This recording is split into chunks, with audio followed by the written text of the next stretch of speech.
Hello, everybody. Welcome to the Canadian Materia Cup, where we will crown another player to be in our North American team players. I'm really excited to do this. This is at a brand new location. Shout outs to 401 Games. Shout outs to them for hosting the event. We have about 50 players today, and it looks like we are getting set up for our very first game of the week. So it's looking like here, I believe it's Jonathan Gordon, who has actually was last year's qualified for the North American team in Japan. And it looks like he's facing against Kihi, another very good player from the Eastern area that is a very well known player from the Gamers Command team. There's about 50 players here for the event. Very exciting too because this is going to be a really cool little game. I do have a list of spreadsheets here. On your left, we have Jonathan Gordon. He is running a very interesting deck. So just to kind of talk about his list a little bit, he is running a very cool soldiers list that incorporates a cloud pod engine, which is really cool. You're going to see soldiers coming into play, but he's running 3 of the starter deck cloud that allows you to sack a character and get another 7 character that's 1 or more. Um, it's when I saw the list, I was like, this looks really cool. It's running like a bunch of your soldier habits. You have your Sephiroth soldier. It's also running the hand trap soldier that can break like kill some guy and then come back into play. There's a lot of really cool things going on. I was eyeballing this list on the side just while looking at it, and I gotta tell you, it just looks super sweet. But yeah, it looks like we're getting ready to shuffle. I appreciate everybody tuning in, hanging out, just looking at the games here. Shout outs to 401A. Please support their online shop. They have Final Fantasy product and singles that you can buy at the shop. All right, so we're looking at the first mulligans of the game. Jonathan with the white sleeves. He's always been a fan of white sleeves. Canadian local. Yeah, I'm just thinking. May we begin? Yes, you may begin. Yeah, I think I'm good. Final will be on the board in a second. There you go.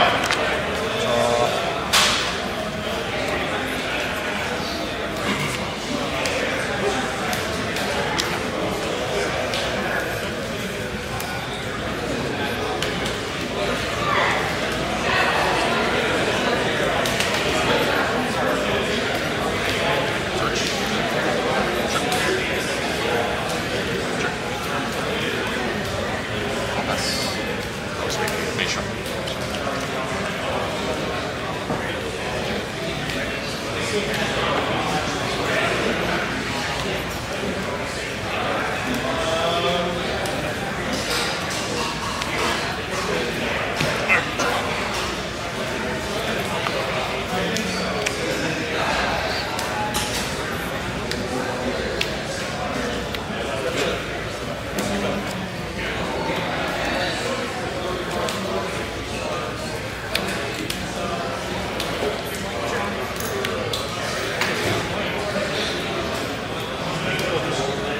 Gavin, which was one of the cards that I thought was maybe a Glen. Yeah, it looks like a Glen.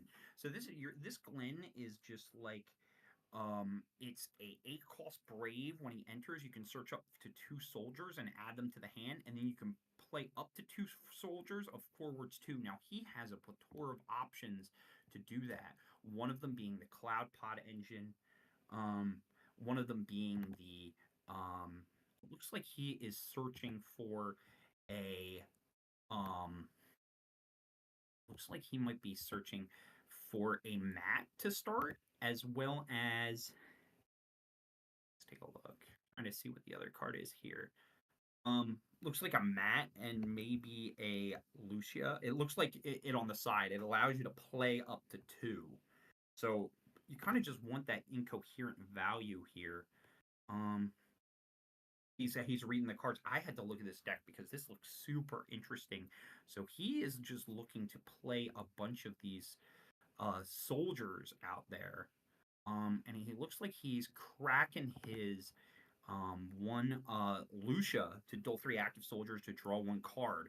So he's playing 2 bodies for free and drawing a card off the top. This is really cool. And then it looks like he's also using mat. His mat has some interesting things that say the job shoulders other than mat you control.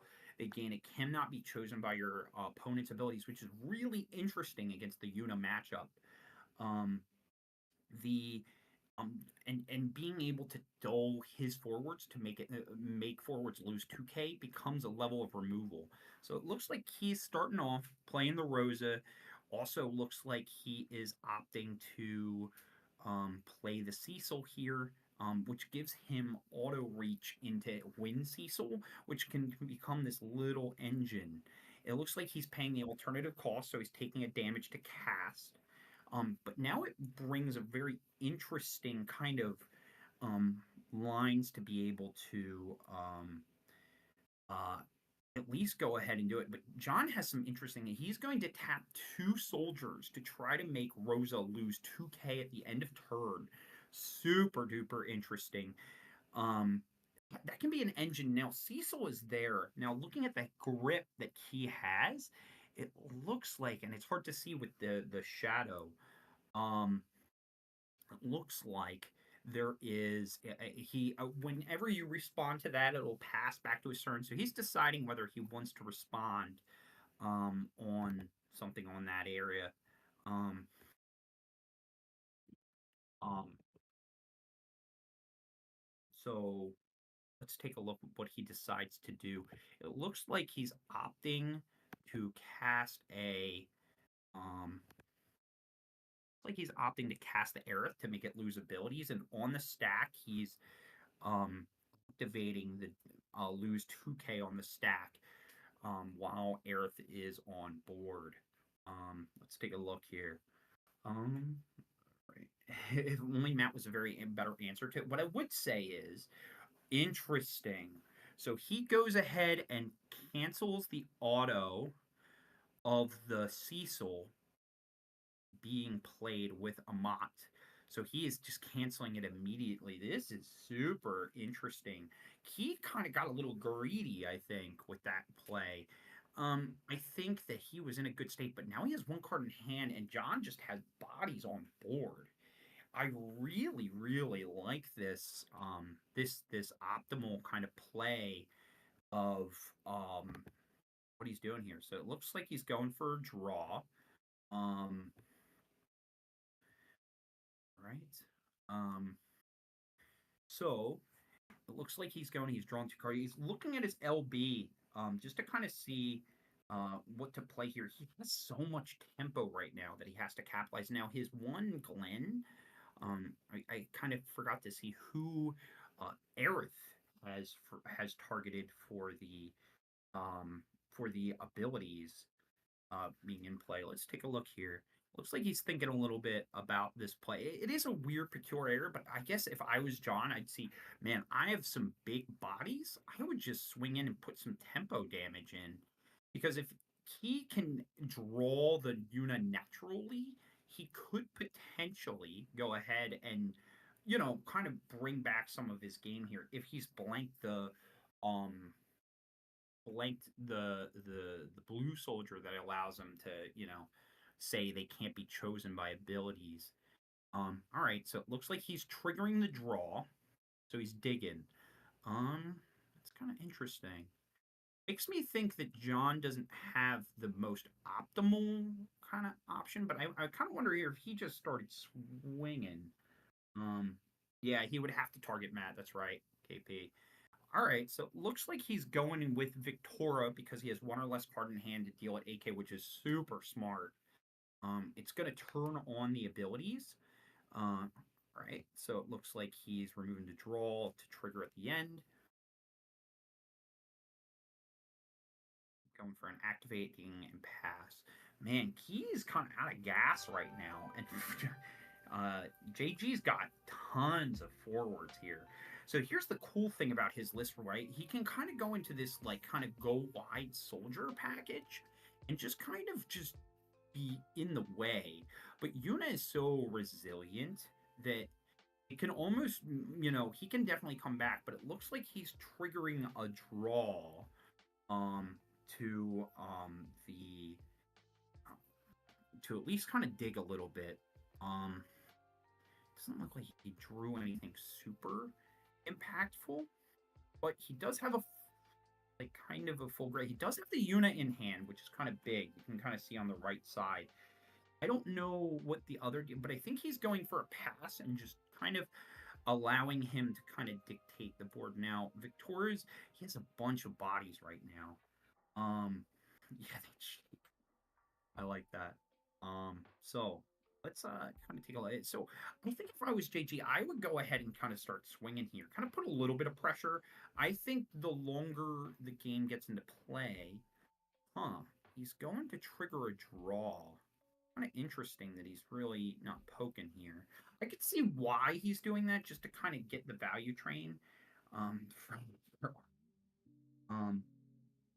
So let's see what he does here. He does have Victoria. I feel like swinging here isn't the worst thing in the world. Just get a little tempo in your direction. Let's kind of see here what he decides to do. I would swing. I don't think there is a means of trying to. It looks like he also has an Amat on the grip too. He is taking some time to think out his actions. Definitely going to combat. See, I definitely think swinging here. Ooh, he gets a unit off top. Now, what JG doesn't know is that he has one in the grip, but it is nice to know that he just can't get another unit. It looks like he has an Orin, a Porum. It looks like a Marrowweb in hand, which might just be used for CP. He could just play this very interesting, like, play a Yuna, play a Porum. This is the Cloverfield Materia Cup. It's a feature, not a bug. I like that. So let's take a look. It looks like this is a very interesting kind of moves. I'm kind of trying to figure out here what is going on that end. It needs to play around a Mott. Yeah, I think the interesting part is I think he knows that he kind of got punished super hard for just having a Mott being used in play, but we also have to kind of realize that there is a decent amount of I feel like JG's kind of in the driver's seat, but like I don't know how much he's been taking advantage of his advantage, to be honest with you. I feel like I would at least build a little bit more tempo. I know drawing cards with the Amat is super strong here. It'd be kind of interesting. So it looks like he's deciding whether he is going to play something to respond. All right, so he's playing the Cecil. Sounds about right. It looks like he's slamming. Hold on one second. I don't know if he paid the Earth PCP. For Cecil. I feel like he paid just water for that, but yeah, maybe I'm off here. Oh no, he played a. All right, I might just be off here. So it looks like he's going for the Hooded Man, getting a Larsa just to kind of build back, kind of his board. Oh, Thornton EX, that's right. Okay, that makes more sense. That makes a lot more sense. So he's triggering the Thornton, getting an EX burst off that. It's kind of insane sometimes the resilience with that. That's right. Rosa is in play. That's right. That's my bad. Yeah, Rosa does Rosa things. That's right.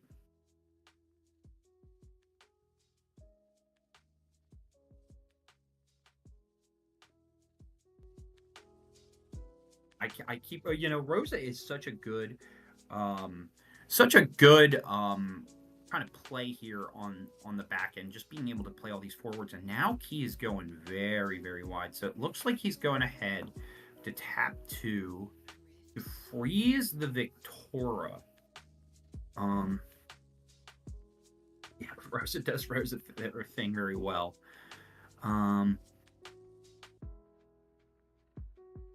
Looks like JG's trying to respond if he wants to respond here. Does have an Amot, but he can't really respond to that. Maybe he can just respond with the Soldier to go ahead and try to melt the Yuna on the stack, which would be kind of an interesting play. Oh yeah, he has the Euron. He has to target that first.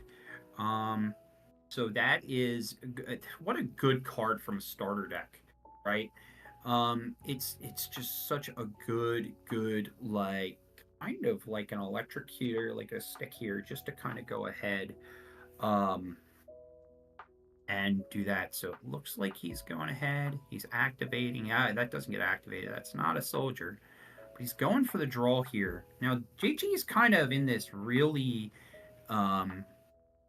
peculiar situation because now, like, he just has infinite bodies to kind of go ahead and block around, do the thing on that end.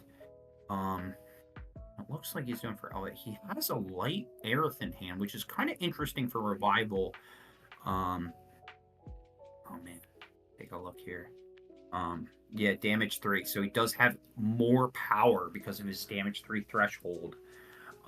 Yeah, I think he definitely made a mistake there, but I wouldn't count him out just yet.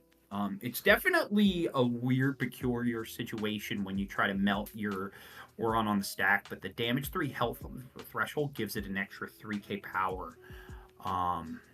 Chat's on point. They're watching, but this is kind of what I was saying. So I think JG has to either trigger the draw, or trigger the just the overall kind of value. I mean, he kind of has enough guys to kind of tap his board. It looks like he's trying to trigger the draw, and then on the stack, he might be sacking the Cecil. Let's see. So he's going in to win Cecil. Let's see. I think, he's been playing around this Amot. See, it looks like he has 2 in the grip. Crazy enough. Yeah. Couldn't have targeted anything else. That's true. So he's getting a draw trigger off the Rosa. Alright, so he chooses not to free play a character here. Or maybe he's waiting for JG to respond.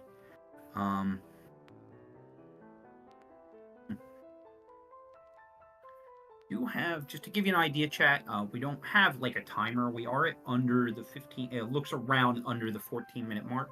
So it looks like he's slamming the 4-cost Aerith. Really cool card. Just allows him to get a bunch of 7 cards from his discard pile. He does show the new legendary Barret that comes into play. Let's see what he decides to get here. He could get a bunch of soldiers. He's going for the Ice Sephiroth, which is super cool. And he's getting the Barret, so he's choosing targets, right?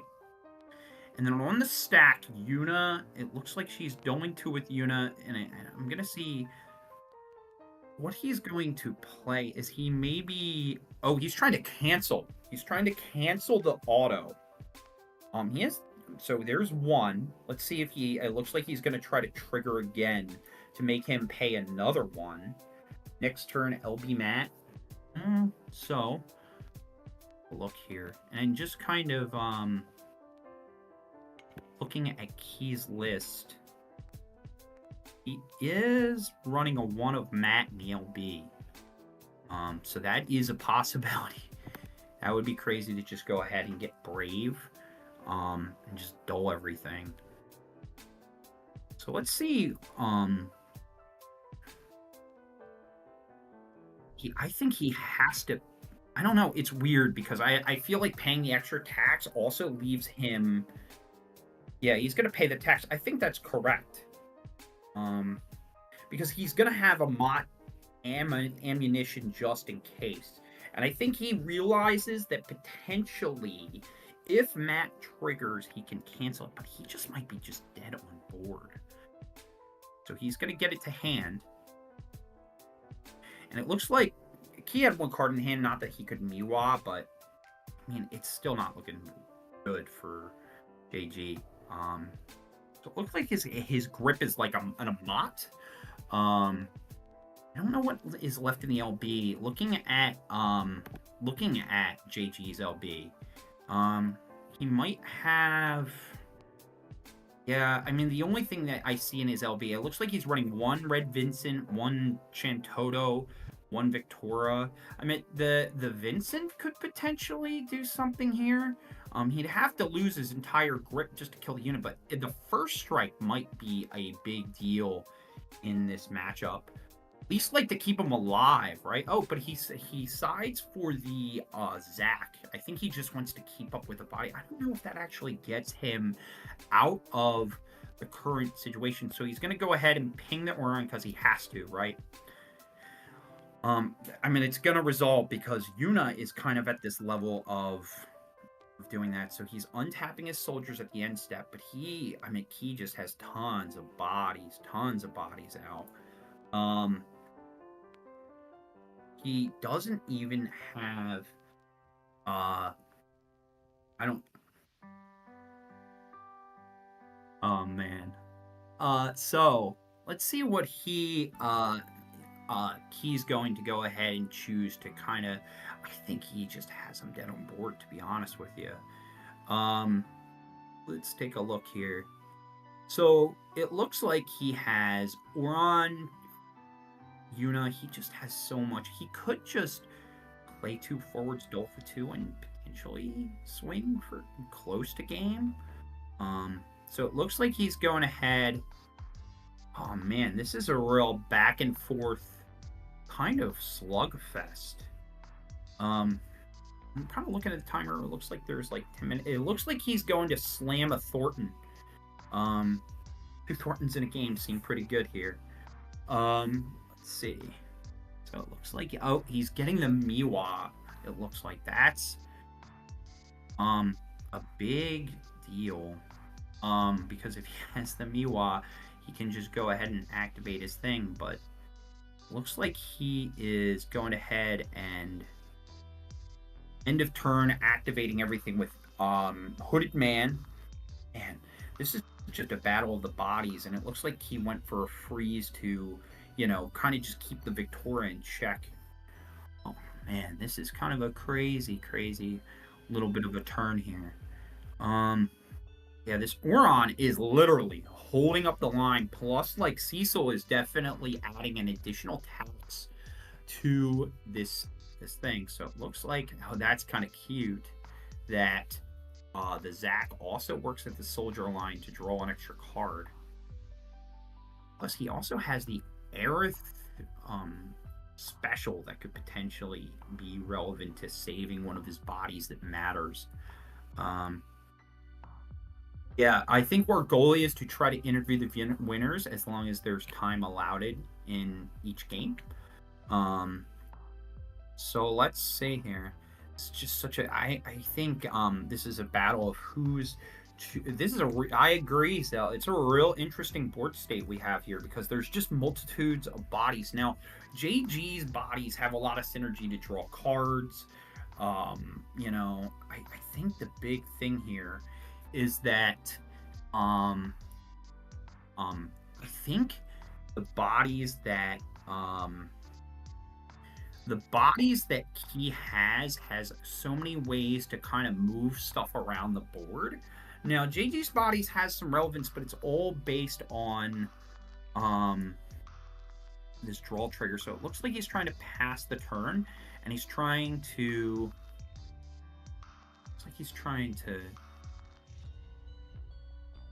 here. It looks like they're having a conversation with Matt saying they can't be chosen, but I think Aerith should still be able to... Let me take a look at this card real quick.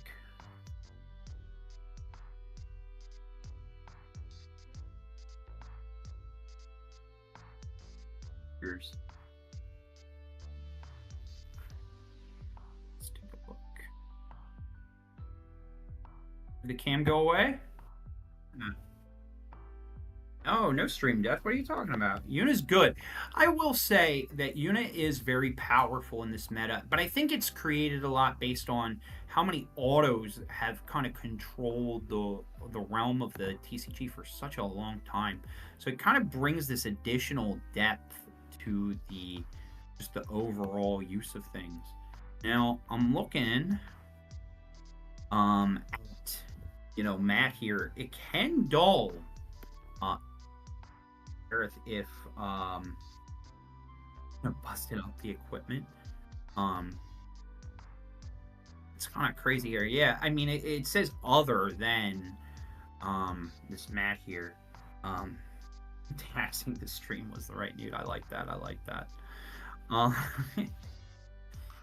take a look. So it looks like he's going ahead. He's dulling the Aerith. He can dull the Aerith. The Matt says the soldier's other than. So he can dull Aerith. Signal Elgato. Let's see here. Oh. It looks like there was a judge call. There should be we might not interview the winner of this one just so we can get the camera to the right kind of view. I appreciate everybody's patience here on the camera side, but it does look like he is kind of going ahead.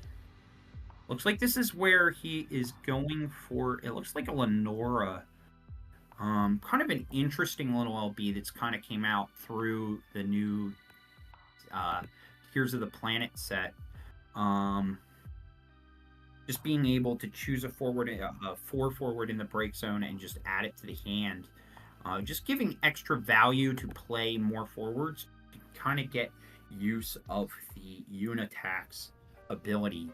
Kind of an interesting... It looks like he's going ahead. Looks like he's dulling those two, freezing those two. Oh man, what a board state we have here. JG just has all these bodies that like can't move forward, and it looks like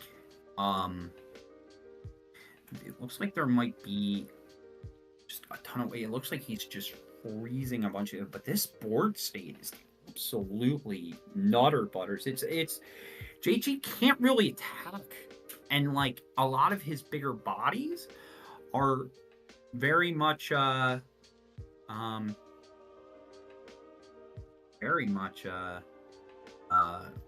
of going in there. Let's see here.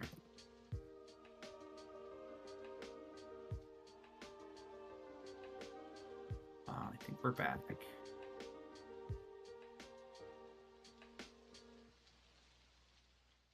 It's stream.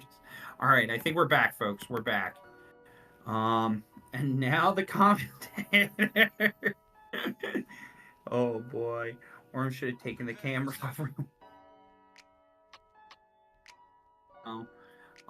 So it's or it has to choose it if possible. So if it's two, right? One of it just has to be the target of Oron. It says up to two. So as long as Oron suffices as one of the targets, that can still be an allowable target here. Oh boy. Let's see here. It looks like he's going to draw a card. I just don't know what he's digging for. Like, this board is just insane a little bit. What's he slamming? So it looks like he's just slamming the Sephiroth. So he's going ahead on the stack. He's going to try to tax the auto. Back yet. So it looks like, just to give you background, it looks like Oron and Leo on the stack, he played Sephiroth hand trap here to try to, cancel the auto. It looks like he's going to go ahead, dole 3 soldiers to draw. However, I believe that might only be allowed on his turn. Is that only on his turn? Let's double check here.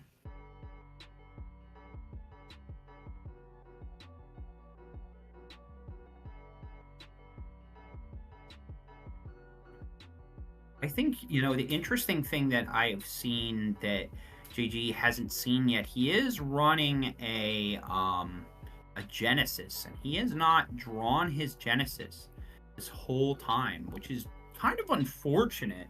He's been digging and digging.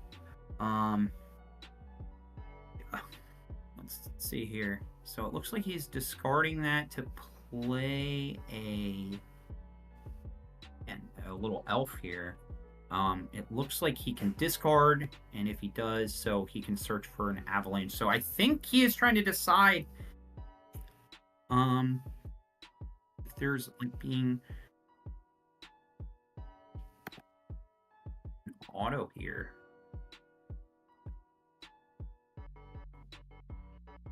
Yeah, he's trying to tax the auto of the Clive to just be able to discard. And I mean, he really can't pay for it, so he has to say that's okay because he doesn't have a card to discard to go ahead and, new angle. That's right. So he's jamming the Porum. I tell you, Key's board is just gross right now. He's gonna try to end his turn, try to put a counter on that. Just so many. Just stuff out there. It is wild, dude. Absolutely wild. So it looks like he's gonna try. He finally gets the Pod Cloud, which is, I think, how he's gonna search for his Sephiroth to move a bunch of these things off the board. Okay, yeah, so it looks like he's dulling. He's dulling those two. He's just moving stuff out of the way. Oh man, I think he's gonna push for game next turn. This is absolutely nutter butters here. No damage dealt to either. I think that JG earlier in the game could have potentially pushed a little more damage to start. He did push 3, which is good, but I think Key's forwards just have so many abilities and attacks. This board state is insane for anybody who really likes complex board states. So it looks like he's pushing for game right now. It looks like time might also be done in the round, so this might be the last turn. Well, go into the 3-turn mode. Oh yeah, I don't know what he's doing here. He's going to activate all his forwards again. Oh man. He's going for a Hooded Man swing. Oh, he hits a Brynhildr off the top. So he has to hit the Oron because of the must choose. It's going to keep the Yuna alive. Oh, there's the Jesse. Rose is coming in here. Yeah, it looks like he is cleanly has that. Yeah. Wow, what a crazy board state. Jeez. And just near the very end, JG's deck looks super interesting. Just on the methods. Yeah. We're definitely this might have been one of the last games. I don't know if anybody else is kind of in time for the game, but that was a grind fest. So definitely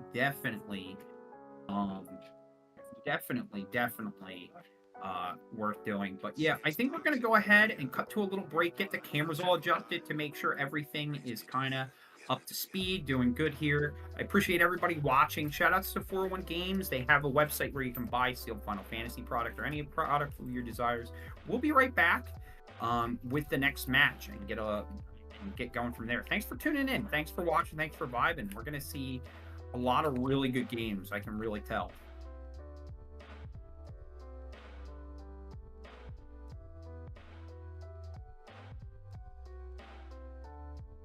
Man, what crazy looking games. Just Millwall things. Man, that was a crazy game.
Yeah.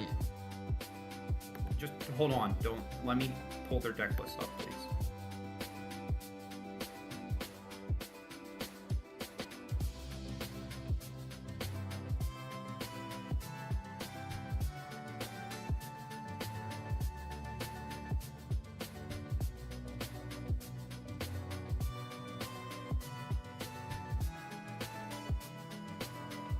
Welcome back, everybody. We are at round 2 here. It looks like it's going to be an interesting one because one of these guys is actually one of my Philly locals. We have Connor Finnegan, kind of on your Moth Slasher build. It's been like a pet deck for him. I know that for a fact.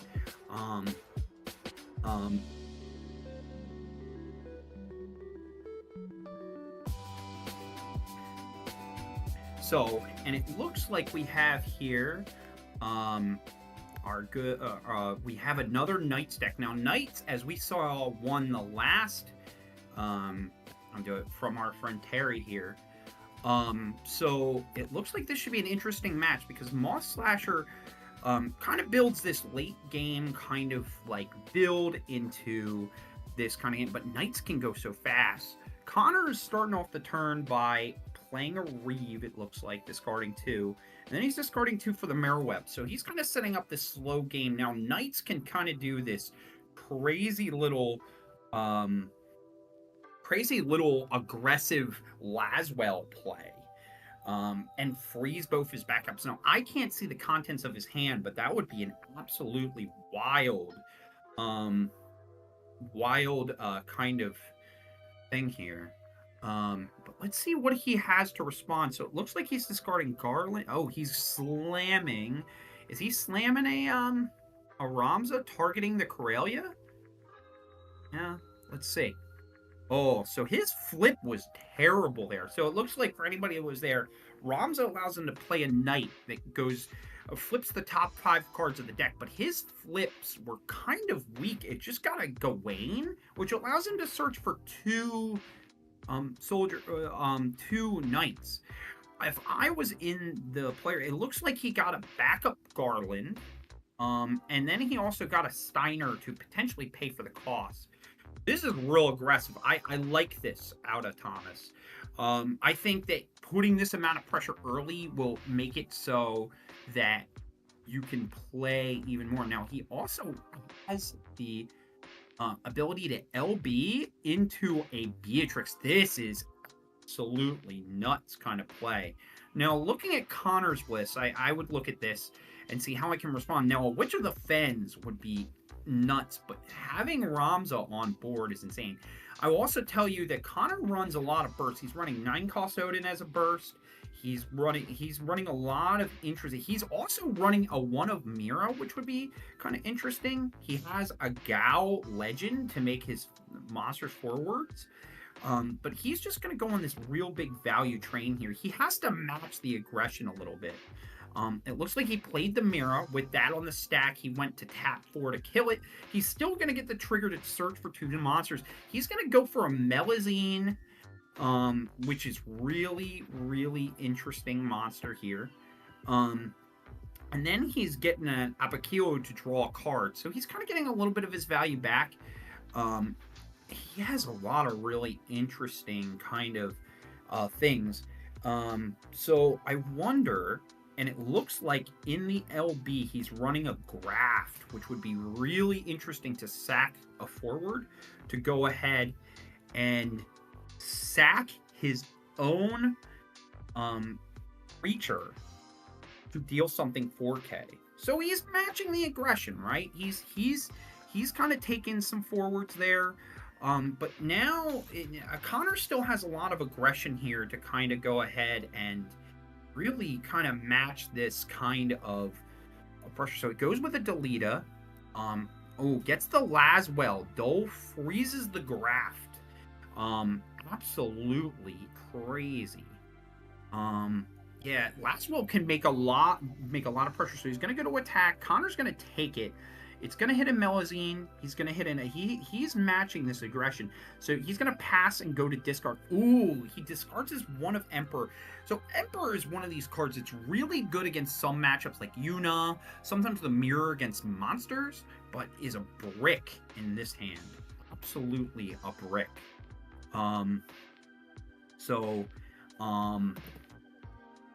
It's definitely a good matching play on that end. So it looks like he's going to untap.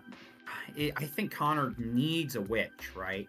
So now the interesting thing, since Connor is at damage 3, I believe that we can get Melusine to become a forward, and become a forward that can't be targeted, or if it does, their opponent has to discard, which can be a blocker. And I will say, Knights has a very weird time interacting with this. Now, one thing that Thomas could use, looking at his LB, he's running a one of mat, so potentially he can go into this line where he puts a mat into play, makes everybody a brave, attack, and if he animates his own monster, he can resolve. He can tap to kill the Melazine, discard a card, but it gets it out of the way. But it keeps Ramza's ability up, active. Let's see what he does here. Okay, so it looks like he's tapping 1. Looks like he's going to use his LB. He's slamming a Cloud here to go ahead and kill the Laswell. So he's going to mod it. That is huge. Huge. All right, so he's just going to pass. And at the end step, he's just going to pop the Graft and deal damage. This is just looking super duper grim for Connor. All right, so he's going to untap.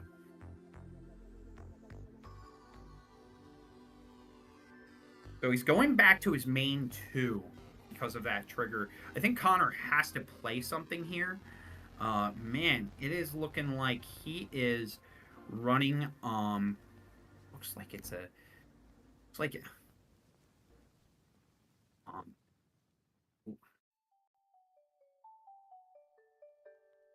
looks like he's going ahead and slamming Ixion to kill some of the backups on the back end, which is very, very, very interesting. It does build a lot of tempo back on the end step, right? But it looks like he's going ahead, discarding a card here. Go ahead and draw a couple cards here. Man, it's crazy. Crazy game. These are such a back and forth kind of movement of the game. So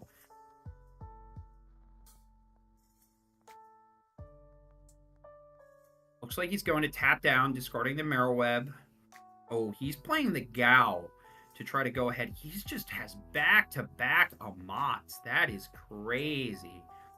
Looks like he had a lightning there. Oh, he's trying to just refuel. This is like the absolute nightmare scenario for the Lightning Water Monsters deck. Jeez, this is crazy.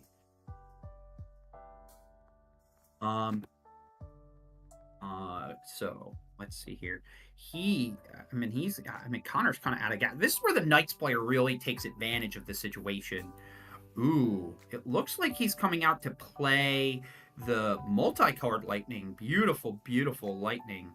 So he can tap it and draw. I think he's just trying to play a body, right? He gets an extra draw to re-trigger his stuff. Now to attack here for breakers. Yeah, maybe. I'm telling you, the mat would be kind of back-breaking. I'm telling you, sometimes these Knights flips are just absolutely not. His wasn't that great, but he was able to kind of refuel super fast. And I think the Lightning Water Monsters deck really kind of turns into this weird, like if the Knights deck can not get that turn 2, turn 3 aggression, but he didn't really have that to go ahead and do things of that. So it looks like he's attacking, going to blocks. He's blocking there. He could turn his Melazine into a forward, so he might not die this turn. Unless he has a Miwa, and no, not. I think he's gonna live another turn here. He is at damage 6. Yeah, Beatrix is dead on board. I forgot about that. Yeah. Let's kind of take a look here. This might be Connor's last turn. He really has to kind of figure out how to maneuver this thing. His LB is like just gassed out. So to answer your question, Zell, damage can be used for tiebreakers. So if Connor were to attack and he would just let it through, if his opponent does really well during the weekend, it will make his breakers stronger because it actually makes because it's shown that you've done more damage. So here's the realm. He should be pretty like he can't play a Mott. This might be his last turn to really make an impact. So it looks like he's going with a blue worm for blockers, right? And then he's going with his one of Chimera, which is a really interesting deck. Me and him were actually talking about this. It breaks a character of 3 or less he controls, but it becomes this 8K, this 1-cost 8K that's really hard to get around. Now, if he gets another knight into play, I mean, Ramza can literally deal the last damage. And with a deck full of knights, it's going to be a little hard here. Let's see if he has it. So, yeah, that's a good game, guys. Yeah, that was one of those things where it was just super duper, just aggressive. These knights, like, just startup is just super duper, interesting. It was really nice to see what type of just aggression. So it's very interesting in this matchup. Because you have these monster players, we might have a little bit of an interview on this end. That'll be super duper. So I'm really excited to get the winner and just get his perspective on why he picked knights, why he liked knights. The bump shake, yeah, I'm pretty awkward, so I would always have that kind of little bump shake kind of thing. Let's see here. Maybe. Oh, he's got to sit up cans. Maybe not. But Thomas really made a big aggressive kind of push that game. So what do you guys think in chat? Double Mott is crazy. I will say that he had just 2 super clean Motts to cancel really important auto abilities. And I will tell you that's what you don't want to see is the monsters list, because let's say hypothetically the monsters list gets which of the Fens and is just able to just melt all the opponent's knights on board, but he just didn't let Connor breathe at all. Absolutely wild. But it's really interesting to see how much aggression and just how hard it was, how hard it was for him to catch up. That is like the least kind of commentations. But yeah, guys, now that we're down in round 2, just to tell you, the amount of decks around I've seen are very, very interesting. Just to give you a little bit of a meta report, we're seeing a lot of warriors. We're seeing a decent number of knights. We're seeing our usual aspects. We're seeing a little bit of crystals being into play. We have a couple people on crystals. That's kind of cool. It's been on the cuffs. It's made a top 16 at the Florida Materia Cup. We've also seen a bunch of different just spice. I've seen a Ned deck that's out in the wild. Ned can sometimes really, for anybody at Neo X Death, those kind of decks are really, really cool. We're seeing a lot of really interesting decks out there out in play. It's really cool to see so much variety in this meta. I know a lot of people have some interesting takes as to, what's out there, but, you see your Warrior of Lights, you see your Lightning Water monsters, you're seeing Knights. We saw Soldiers with, like, a Cloud Pod, kind of like a backup engine on that. But it's really cool to see the amount of variety in this matchup, especially in the Swiss, where I'm seeing some 7-cost wool decks, like the 3 decks. Very, very, very interesting on that end. But what are you guys expecting to see? What's been something? This is probably one of the last Materia Cups until the new set Gunslingers in the Abyss comes out into play. So that's going to be really exciting. I am super stoked about seeing that Lightning card. I think that card's going to unlock a really aggressive 13 aggro deck. That card is just absolutely nuts. So it's kind of cool to see right now. We're kind of seeing almost the horizon of this very end stuff. We're also seeing, if you guys are looking for competitive play, can't make the travel out to Canada, there's a lot of local qualifiers that's all over the state. There's been tons of local. There's still a couple left out. There's one at one of my local game stores. There's a lot of variety going on the back end. It's kind of been a really nice refresher, and I know a lot of people have some different opinions upon like how people feel about Yuna. I'm kind of in an interesting, kind of in the middle boat about it. I feel like this is a hot take, but I definitely feel as though Yuna is a very strong and powerful deck. It hasn't won MMC, and not to say that that doesn't mean it's good. The Cat 4-1 is absolutely very strong. But I think there's enough variety right now in the meta where it can get over. We saw last game how or in game 1, how Soldiers was really kind of taking a mist of things going on. So it's very much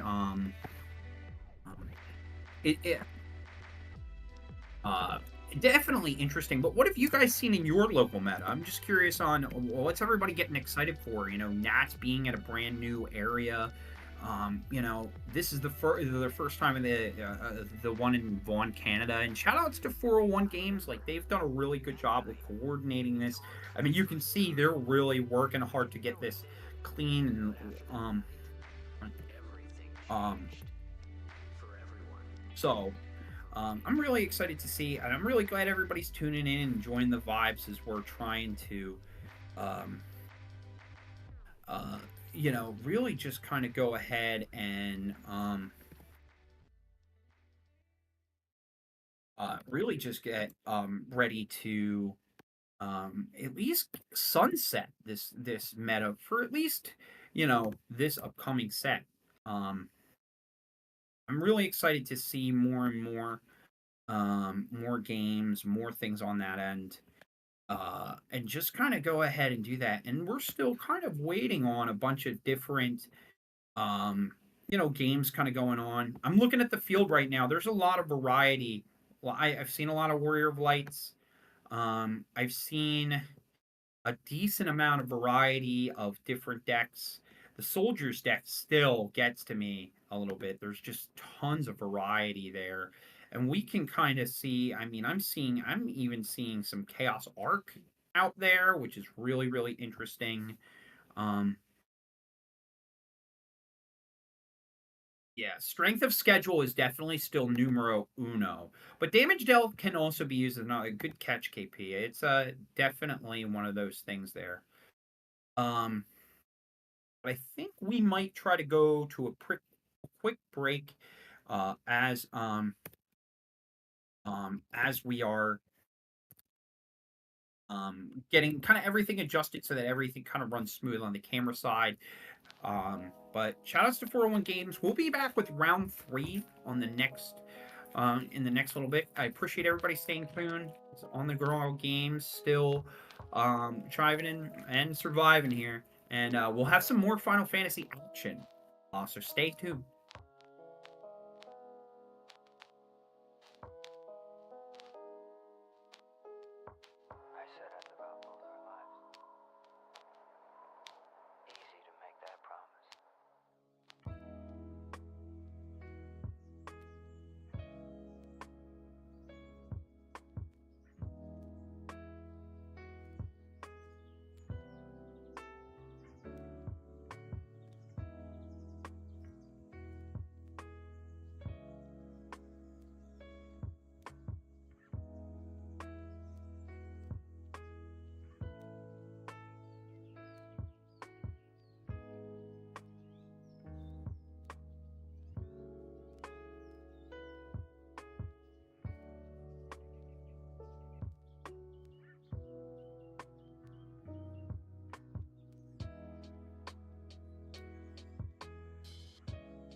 And we are back, y'all. We are totally back.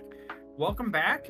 We have another interesting game for everybody to um to look at for this game. Um, let's see. There we are. So we have some interesting games here. We have our friend here.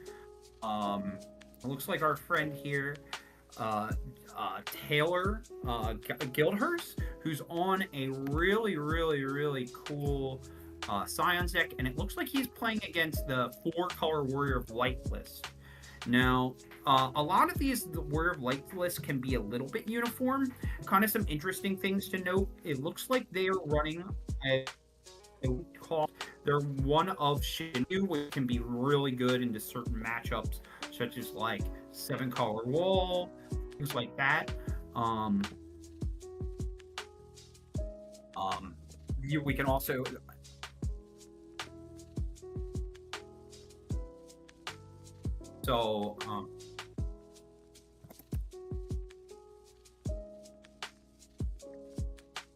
sorry. So on that note, we also see somebody that's on Scions. So it looks like they're getting ready to go ahead, pair up. But Scions is an interesting matchup against the Warrior of Light deck because, Warrior of Light runs a lot of bursts. There are a lot of players that really do respect those bursts. And getting Wool to this 3 damage threshold can be a little scary because it turns your Ferris into a demonic tutor. Yeah, the playmat is gorgeous. I agree. I believe the top 2 players of the tournament will get to receive them as part of that. And first place will be um, um,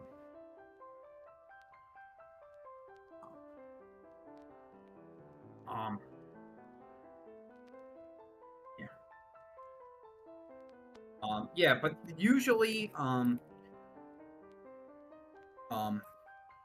they're usually good to. It looks like we're getting started. This should be a very interesting matchup, right? Because we can see that different players are going ahead and at least like trying to get this crazy little interesting kind of and it looks like we also have some people who are playing from the Canada area. It's always nice to get some hometown heroes here. So let's look at the matchup, right? With the Scion deck, right? Looking at this Scions list, it's running a lot of your Grahatia. It's running 2 of the multicolored Y'shtoa. It's running a 1 of Alphanod, the one that gets to tutor for anything. It's running 2 Minghuas. Your typical aspects, lightning kind of taking its own little kind of reversal kind of thing there. Being able to just haste deal damage. But Warrior of Light also gets this very interesting kind of like value from attacking, right? Now, players do not know each other's decks. So it's definitely very interesting when you're watching these 2 matchups together. So I feel like if you're the Scions player, you want to kind of hit them to this like 4 damage, 5 damage threshold, probably around the 4 damage threshold, and then you just want to kill them in one swoop.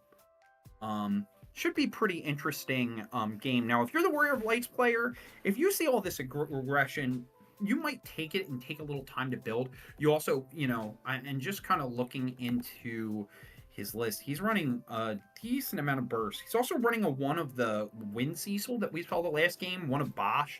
So it is taking some advantage of that. It also is running Zidane, multicolored Zidane, which is super duper good if it can rip out things early.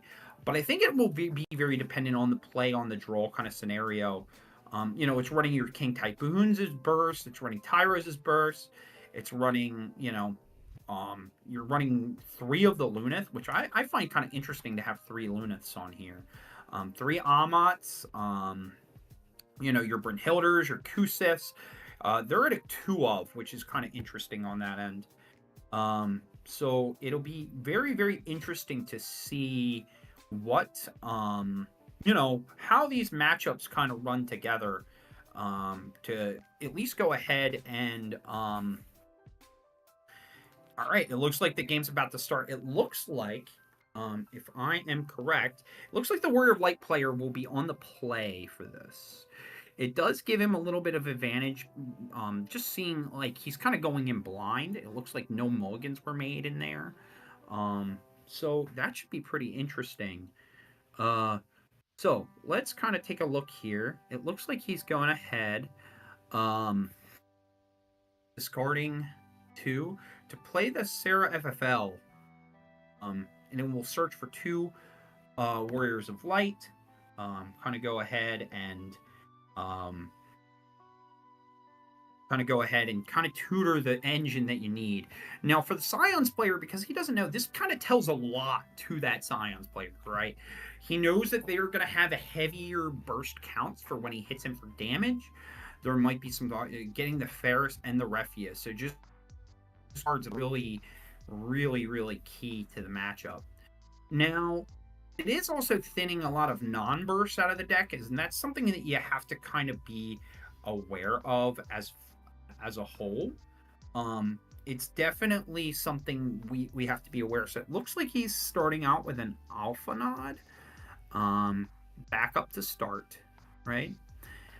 Looks like he's thinking to see if he wants to get rid of his Louis Rod. It looks like he gets rid of a Louis Rod. Oh, it looks like it's a Reeve. So he's going to be able to look at the top 3, get to add 1, and put the rest to the bottom.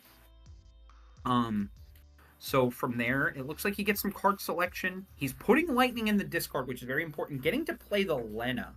The Lena is very strong in this matchup because Warrior of Light runs a ton of bursts. So it's going to give the Scion player the ability to refuel and just be able to attack.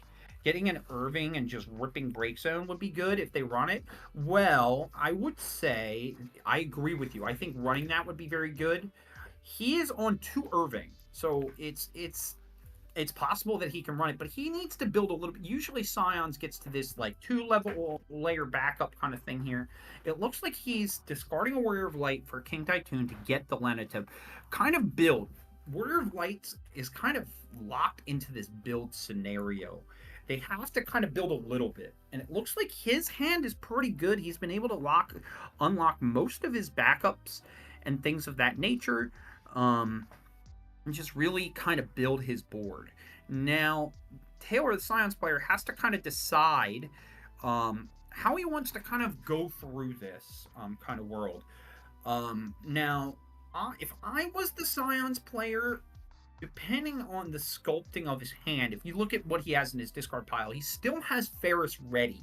So I might be comfortable with taking him to 2, knowing that the Ferris is still in hand, and can still do a lot of things. So it looks like he's LB Gilgamesh. That's actually a big deal, guys. So this will remove 2 cards from the break zone. So it's going to take a couple pieces of cards that Kusith could take. Very, very, very interesting. I really like that. That's really heads-up play here. Let's see what else he plays here. It looks like he's slamming the Alice, and he's going to target his Alpha Nod. This is going to, if he lets it resolve, it will come into play. He'll get a trigger from the Alpha Nod, and go and search for any card, which is super good. This is so heads up. He's placing a lot of forwards. Oh, he's getting the Yestola. I gotta tell you, this is the first set where this card has really shined a light in a long, long time. So yeah, give me. All right. So, it's definitely something that's definitely something that we need to at least be aware of. It's super heads up. It's super kind of, we want that to be kind of the thing. He's just presenting bodies on board with some backup. Now, we have to see how he responds to this ability, right? The Scions player is being very smart. He's not pushing because he understands that the Ferris is in hand, and he doesn't want to let that become to dictate the game. Being able to tutor for any card plus like basically kill a bunch of cards on board. He is understanding the matchup very, very decently.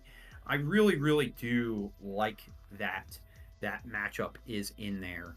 Um, so it looks like he's going to tap Fate. Let's see what he decides to play. He's going to discard. He discards a Shantoto. Very interesting. I wonder if I might have maybe found a way to keep the Shantoto if he didn't have another Earth that's different. But like I will say, the Warrior of Light player does have Kusip backup, so it's not like this Toto is gone, and it looks like the Toto he's running two ofs. That's even interesting as well. I think a lot of these decks run like one or two, and it looks like he even has a Toto in the LB just in case as well. That should make for very interesting play. I think that the Scions player is trying to set up to put him to a ton of damage to start. He has three bodies. I think he's aware that he, like, having another haste person, he does have the lightning in discard. So if he has a way to put another lightning in there, and then also a Odin, I mean, he could cheat it out during attack step to kind of get to this 4 or 5 damage threshold. But let's see what he does here. He doesn't have, I will say the Scions player has no Tataru. He is running 3 of, I haven't seen one yet. He's also running very interesting, and I know he's running the Krill 14, which is, I think, kind of a respect to the mirror. Won't do very much in this matchup, but let's see what he does. I think he's making a big question here on do I push, and I think he decides yes. So he's going for the first swing, gets the Brynhildr burst. So we'll do 5k to something. If there's some extra ping down. Ooh, he's deciding to get rid of the Alice. That's kind of interesting. And he's drawing a card because he's triggering the burst. So he's still gonna, and having the Alice left is really, really good. He hits another Warrior of Light. Now, if we saw, we have a Warrior of Light in the hand as well. It looks like he is respecting the Ferris. So for anybody that doesn't know, he only attacked to get him to 2 because he didn't want the Ferris to go ahead and trigger the get this damage where he just kills all of his board. So he chooses to pass the turn. Interesting. This is going to be a very, very, very interesting game, I think, because I think as the game gets longer, the Warrior of Light's player gets favored because they just have a ton of burst on the back end. So let's see what he decides to do. Now, he's almost locked and loaded. I think he may even go towards the LB. If he's still looking for pieces, he could go. It looks like our Warrior of Light player does run I'm pretty sure he's running at least a 1 of Leo. He has the Emperor. I think that wouldn't be that terrible in that matchup just because you'll get, the Scions player does tutor for a lot of different things. He's also running Warrior of Light as well, which could also be important, but he needs to establish a board presence. It looks like he's going. Let's see what he decides to do. Let's see. Let's see what he tries. So it looks like he's deciding what to tap. He's tapping these 2 here. He's discarding 1. He's playing the Lunith here. So he's going to reveal the top 5, get more card selection. Man, I think he just kind of should get Kusith here. Kusith kind of looks like the best card he could pick out of all the choices he has. Let's see. I believe though, I think that specific card needs it to be an earth or water card. And he is a 9k because of the amount of elements he has on board. So I think he actually might go for the Krill here. I actually don't hate that either, because if we go and search for the Krill here, we do get to 5 backups. We do, and I think he's looking at his break zone here, kind of to make the decision on whether what makes more of a possible choice. And I think the Krill might actually be correct over the Kusith. Yep. So he's going to go ahead, put it to the bottom in any order. Goes to hand. And it looks like he's going to choose to cast the Krill. That's going to be interesting. There we go. So he's going to go ahead, get that, get the Ferris. So he might just pass here. There's really no reason to kind of push, and he's kind of, well, he might go to the LB. Yeah, I don't think there's a reason to go ahead and pass. So, okay, so we're drawing 2. Let's see what it does. I feel like if I see this level, I think he's kind of built. Now, here's something interesting. He does still have the ability to Shantoto backup if he breaks his Water Warrior of Light backup. I would maybe... Oh, there's the Y'shtola. He's going to try to melt the... that, and that's going to die. Let's see if he tries to go ahead and put some more aggression on the board, because I think we're understanding a little bit. Okay, so that is the important card. That's going to be the card that really gets Scions its value with Tartaru. It draws a card if you have 4 or more Scions, so it gives them a way to refuel, kind of go ahead and keep this value game going. I do like that the opponent respected that not putting it to damage 3. I definitely feel like the following turn, if he's able to get him to like 6 or 7, or yeah, I agree. Very, very patient. And you know what's interesting too? He's not putting so much pressure that like he has to go and like. I think the Scions player is really playing this really strong, kind of respecting the Ferris that's in his hand. I think that the Warrior of Light player is really, really, really respecting just the amount of respect. And I think maybe what can be done here is maybe the Warrior of Light player will go ahead. It looks like he's going to trigger. That's exactly a move that I thought that he might do, just to break the Sarah FFL. So what this player is deciding, like, okay, I'm going to break my Sarah FFL to give me this space and just choose a forward to activate it. Now, all of his forwards are active, so it doesn't really make a difference.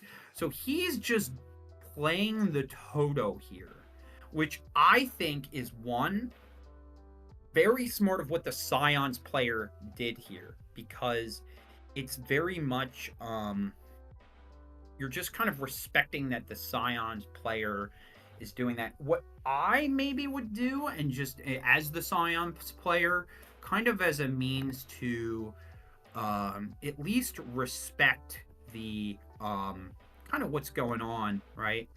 I might have, yeah, I think there was nothing he could do there. So that's kind of important. Very, very patient. But I think now that he's played the Toto, has 4 cards in hand, I think it's time for the Scions player to be a little aggressive, right? I think we now know that the foot should be on the gas a little bit. It's a shame that the Scions player was also running 2 Amats. If he had an Amat in hand, it would have been triggered there. I would have definitely probably triggered there, because that would have been a very expensive 7 cost do nothing backup, right? So we can also kind of, I think he's trying to figure out his next play. I think maybe going into the LB now. I can't see super well here, but it looks like the Scions player does have the ability to maybe even go towards the lines of potentially, it looks like he has a Luna Freya in the back end and a Leo. He could go ahead and recharge and draw. I think Luna Freya might be a decent, well, if he hasn't removed it already to pay cost. Very, very interesting. All right, so he goes for 4. He discards an Odin. Yeah, he's going for the Luna. I think that's the correct play here. He needs to get some value off the Luna. And I think it puts him in a position where he just needs to get some sort of value. Let's see if the Warriors of Lights player has an Amat to at least respond. He has the mana open to Amat. It would be a good Amat. Oh yeah, he has it. That's pretty strong. Yep. That's brutal. Man, the Warrior of Light player might be kind of turning the page a little bit. Um, and he's kind of left his LB pretty open here, right? So he could start playing some forwards out of there. He has a lot. I mean, he could literally Luna Freya back, right? He could also. It looks like he has the Emperor. I think playing an Emperor here would be really good. Being able to say, or Leo, just a cantrip to draw. Um, that could also be something very important on that end. So let's see what he does here. It is kind of a weird thing. It looks like he brought a Colin. Definitely. I don't know if he still has the. He definitely discarded his Ferris, right? Let's see what he does. So he's tapping 4. He's playing a Warrior of Light. There we go. So he's gonna untap his backups and draw. That's strong. He's putting some pressure on the board. And I think he's going to combat here, right? Now, I wonder if he has a Refia in hand. I can't really see from the side angle. Um, let's see. Oh, I think he does. I think he's definitely doing that. And he's making sure he has. Oh, actually, no, he's not. He's going for a Shinryu. So I can see why he played that, right? A light card sometimes can feel brutal. Oh, just gets an Odin off the top like a god. Crazy. And gets the draw from the Lena. Jeez, that feels bad. Now, let's see if the Scion player.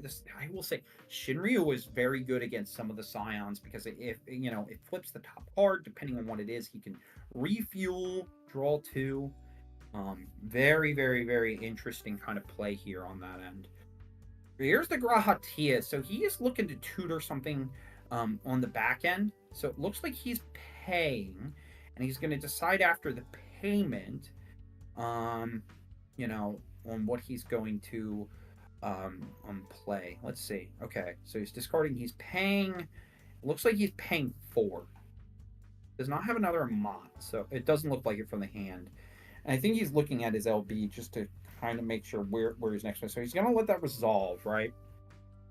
Say what he tutors out. He could get the damage Y'shtola or an Ally Say. That's probably way better, right? But you couldn't play for it anyway. So it looks like he's playing the Ally Say, and I think the Warrior of Lights player is definitely posturing that he has an Amat, so he might be just straight bluffing him about it, which is very. I love that poker aspect of card games sometimes. So he's going for the Y'shtola. He's going to go ahead and melt the Shinryu because he just has infinite Scions. Just put it to the break zone. Now he can also give his forwards haste, right? He's going to draw a card with the Tessu. Yeah, I kind of like that. He didn't push the pressure. I would maybe even look at the break zone here and say, okay, I've 2. I know he had 1 Ferris in break, right? Deckless is definitely running 3. So I'm curious to see if I would. So Y'shtola just has a ton of text. It could have gave something haste. So I think he's just Kukalining the Y'shtola to blanket. I think as the Scions player, I think he's just going to tap it to give it haste and first strike on the stack. And then he's going to draw a card. I like that. It's a little heads up if he has some, but I think he's also just digging, right? He's just digging for answers, digging for anything on that end.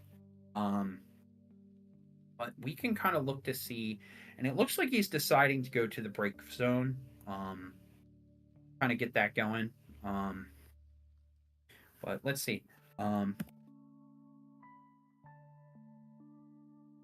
This is such a weird back and forth, kind of a back and forth gameplay. Very, very grindy game. Let's see if he dug anything fun out of his deck really to kind of cast. I would be okay playing the Emperor here personally. He did already just tutor a bunch of tutor a crap ton of just different things that he could go ahead and do. But let's see what he decides to do here. It looks like there is 10 minutes on the clock, which can actually be sort of important in this back end, right? So he's Kusith. I think he's targeting Warrior of Light to go back to hand, right? And he's going to go ahead, cast the Warrior of Light. And he's going to hit the trigger to untap draw. I mean, that Warrior of Light just has so many keywords, and he's such, when you attack with him, he's so free. I'm also wondering from the Warrior of Light player, like, he's dug for a while to go ahead and play Refia. I'm wondering if he's just still digging for him. Looks like he's going to combat, and he's going to attack a Warrior of Light. He's going to take the damage on his Stenian, so he's okay here. Let's see. So he's just passing the turn. Man, it's crazy how there hasn't been a Warrior of Light. So let's see here. Let's see what happens here on that end. There's some really back and forth. It really goes to show you that Scions has such a good back and forth gameplay kind of vibe to things.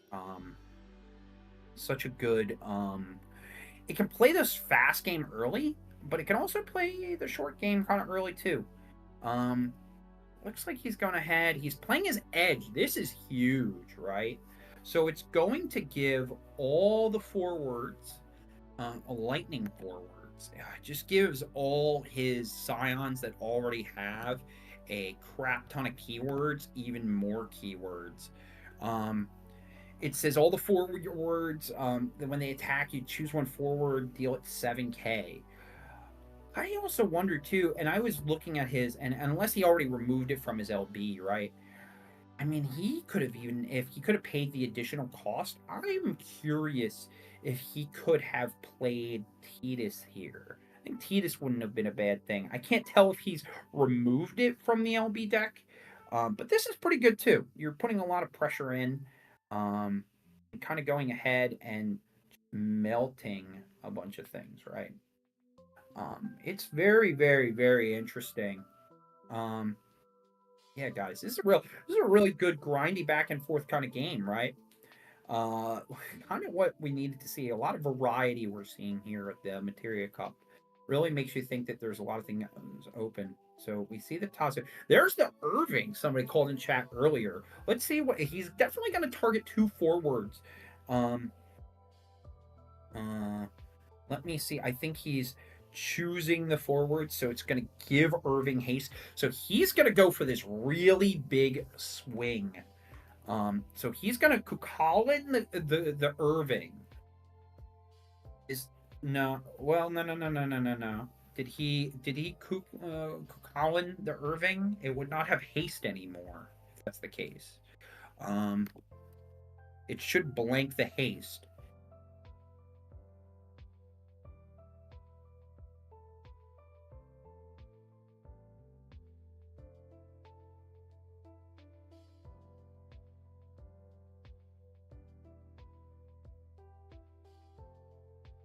See here. Oh, it looks like he recognized that. Never mind. That was a good Kukulin. I think that was a really good attack. I think he recognized that. I think I would have swung being the Scions player still.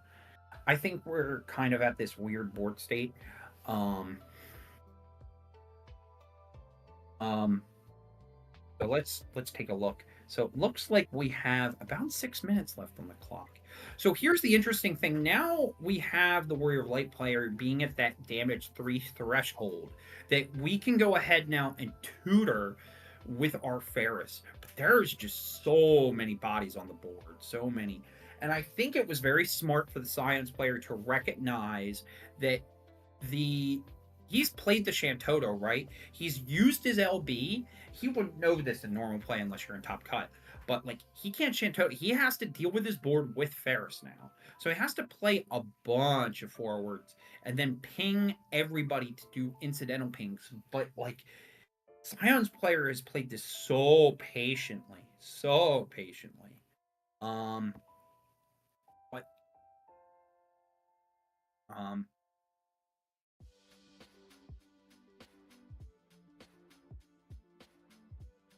So let's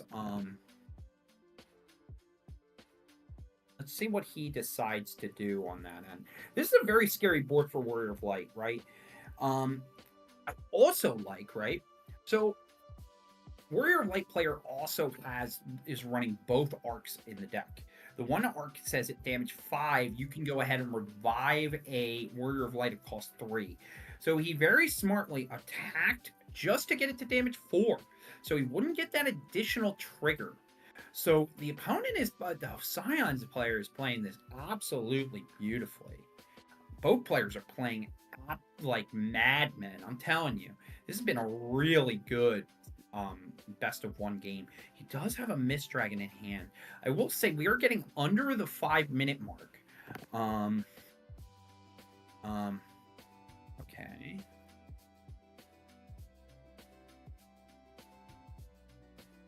So it looks like he's going ahead and this is a very, very interesting board state for the Scions player. So this should be very, very, very cool. All right, so it looks like he's going, yeah, he's looking to motion and discard 2, maybe 3. Let's see, what was he got on there? Just looking at his list, I mean, he's keeping his hand grip to so it looks like he has a Lena in his hand, which would be interesting because he could revive like one of his Ferrises that he is I'll play. Yeah, he does need a big play. The Lena really unlocks some bigger plays, right? So if we were to go ahead, play like another Warrior of Light, get you some value, and then revive the Ferris. Now, I almost wonder if reviving the Ferris on his turn or the other turn could really actually play a huge part into really how this game goes. But players also have to realize that there is not a lot of time on the clock. So it's definitely one of those things where, yeah. At least we're trying to kind of go ahead and at least kind of get that presence.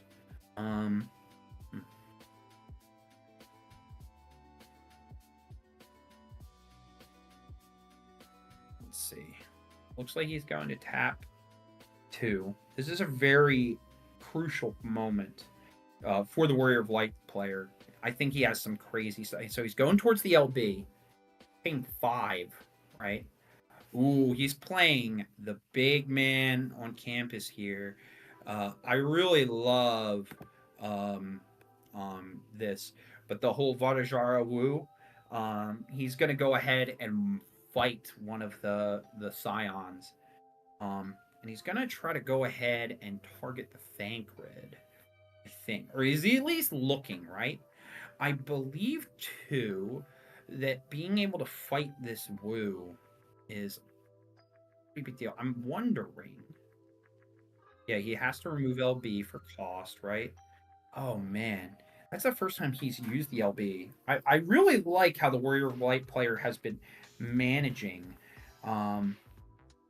his time. I agree. So Zell, I do understand that they are taking a little bit of time here.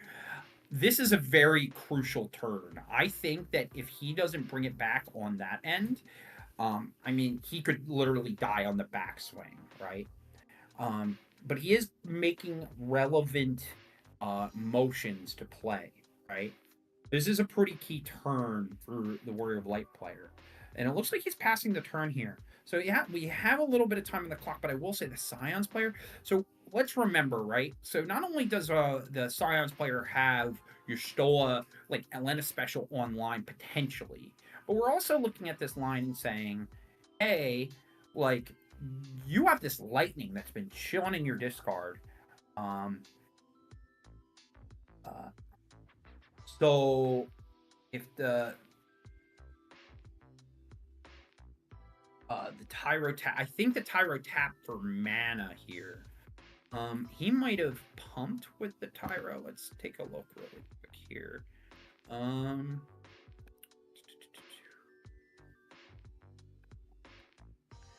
right, hold on one second.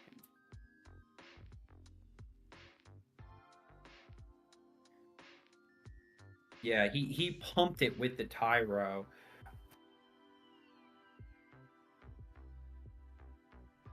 Hold on. Good catch, Chad. I was looking at the tie and realizing that. Um, um, yeah, the Tyro could not. Oh, maybe he. Oh, maybe he's just conceding. All right, no worries. Hey, I mean, it was a good catch, guys, but I think you're right. Honestly, this board state on the Scions player is absolutely insane. I don't think the Warrior of Light player was getting out of that at all. They both played it very well. One thing, it was a good catch, chat, and honestly, it almost struck me off for a second too. But I think it was. I think we saw a concession on that end. Um, um,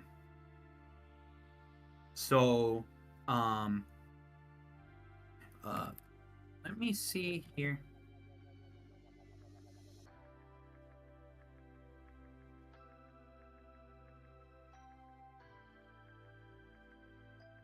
So yeah, what a back and forth crazy game. Yeah, it didn't matter this time. I will say that was a good catch, but I think his let's see what we might have like. That was just such a grindy game. Just a back and forth grindy game, right? Let's see. Yeah, so it looks like we might have an interview with the winner of our game, which is very very exciting. We're finally getting our first interview. We might have to make it a little quick because that might have been one of the last rounds of the game. But yeah, let's get in our friend Taylor in for this interview. We're getting everything to work, kind of just in there. But yeah, what a close game. Yeah, let's see if we can get an interview with the winner of our Game 3 match. What a good back and forth set. But yeah, that was guys. I mean, if you just saw the amount of building, I love that about Scions. Scions can play this really aggressive game. It can also play a very good like mid-range value game, but it can also like really just make a Can you hear us? I can hear you, my friend. Wonderful. Okay. All right. Actually, yeah, you can stand up. Yeah. Yeah. No kneeling at the Hall So, of the Kings, dude. Speaking we have to the our mic and All Yep. right. Well, I think what we have here is our winner of Game 3. We have Taylor. Hey, how you doing, man? Congrats on the win. I'm doing my great. friend. Thank you. I'm doing great. How are you? Doing all right, man. Dude, that was such a back and forth slugfest kind of a set. I really love that about Scions, that Scions can play this really good, like fast, like aggressive game, but you were able to keep the pace of the Warrior of Lights player and play this really good mid-range battle slugfest. So tell me a Yeah. little bit about yourself. Where are you local to? What made you decide to play Scions today? Where's your local? Tell me more about Yeah. yourself. Yeah. So I'm from Pittsburgh, Pennsylvania. So that's where our Pittsburgh, kind of bang, local. bang, bang. Yeah, that's kind of where our local community plays. We have about 6 or 7 made the trip up here to Canada. So we got a pretty decent crew coming up here. Much like a lot of people, I'm sure, Scions was the deck that got me into Final Fantasy, the trading card game. That's awesome. That's And- awesome. Yeah, so I played it pretty much when I started in like Opus 9. Was about when I started. Played Mhm. Earth Lightning, and then when the new support came out in Water, I switched to Lightning Water. Late last season, I made the switch back to Scions because I wasn't really feeling the other meta decks at the time. Not a big Gotcha. Warriors of Light player. I think the deck is a bit too hard. There's a lot of lines. There's a lot of lines with Warrior of Light. Yeah, I wanted a bunch. more simpler deck, and I do tend to prefer more like tempo style play anyway. So Silence with the new Alize and Ishtolas is like right up my alley. And I was on like Mono Ice Clive priming earlier in the season, That deck's but- sweet. but that kind of faded with like, Warriors and stuff. So I just said, I'll go back to Scions. We'll see how this works. And I do think it does decently well, especially with the new like aggro meta. Like I feel like it could do well against Knights and the Yuna stuff, but I haven't had a whole lot of play testing yet, so we'll see. I think you will get some today, my friend. I think Knights has been, because of how well it did in Miami. You'll definitely see it. They're definitely around the room. But I think the cool thing about the Scions matchup is against the Knights, you're kind of like a slower Knights, but you have a lot of removal. I feel like sometimes it can get hard when they slam a Charlotte, but like I just think you can be very aggressive at times that also includes removal, where I think, when you're against other decks such as like Yuna, sometimes you have to be the aggressor, because I think once you get Yuna to this state of being able to have a bunch of resources, have a bunch of things that they can stop your stuff down, but you could kill them before they actually get to that kind of level. So how's your experience been here at 401 Games? How's the venue? How's the vibe of the place? Tell me more. Have you been enjoying it? Have you been, how was your trip up? I know it's a little bit of a trip. Oh, absolutely. The venue here is great. It's a pretty big space. You got a lot of room to play, so we're not cramped in here. It's not super hot. It's not crowded. They got a lot of product here, so if you're into like a bunch of different card games. So yeah, the venue here is great. The drive was great. I didn't drive it. It's about 5 hours, 5.5. Oh, that's the best when you're when you're the passenger. You know what I mean? You can just like chill for 5 hours, like read a book, play test, take a nap. Do whatever you. Mhm. Yeah, for sure. What are you what is your so is this your first Materia Cup? Have you played in a bunch of them? Have you played in any local qualifiers this season? How have they been so far? I've played in local qualifiers so far. This is my first Materia Cup this season. Just the first one I've been able to make it out to. Yeah. We had a couple local to the Pittsburgh area, like in Erie and Morgantown, that I was able to get to. I did okay, like 2-3. But I think I got more because I was playing the mono ice for a bit. And then this is like the first event where I've like all in on Scions, and this is where I've been putting my focus. But it is your favorite deck, so you gotta love when you're performing really well. Are you 3-0 right now? I am, yes. That's super exciting. That is super duper exciting. And like just to feel like when you make an adjustment towards like a deck that you really like and you perform really well, it's definitely a really exciting feeling. And it's really awesome like how that was such a good game to put on stream, because it was just so back and forth. But it looks like round 4 is about to start. Do you have any shout outs before we release you back into the the Coliseum? Yeah, no, just shout out to the local Final Fantasy community. We got Yanis, Creon, Shelby, Edwin, Logan. Creon, we got a dude. bunch of My people boy who couldn't make it Creon. up, but yeah, they all helped me get good practice in. If I forgot you, it's not personal, trust me. Oh yeah, of course. Congratulations on your win. Good luck in the rest of your games. Tell Michael Byrne and his son hi, and Creon Gabe says hi. I'm excited to look forward on your performance for the rest of the tournament. All right, thank you. All right, guys, we're gonna go into just a slight break, just as we are trying to get the name so we have everything organized. But sit back, relax. We got another game going on very shortly.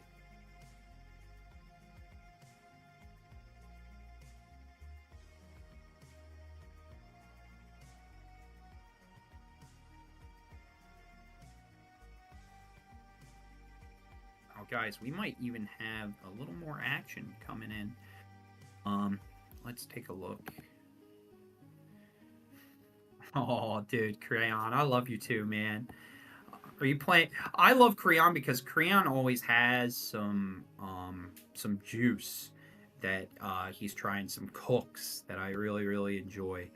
Let's see. We have an interesting matchup here. I'm just kind of pulling up the lists. Let's see here. Just kind of pulling everything up, guys. Give me a quick second.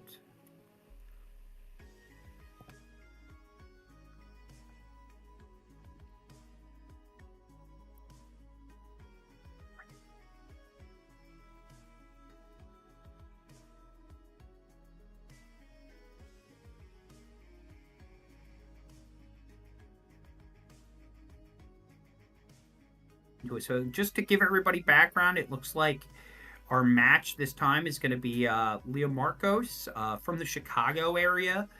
Very, very good player. Also is opening up a new shop, so shout outs to him. Had a local qualifier as well.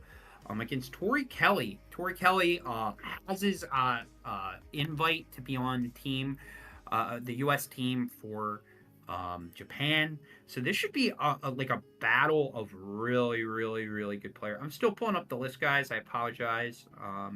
We're still just trying to pull it up here.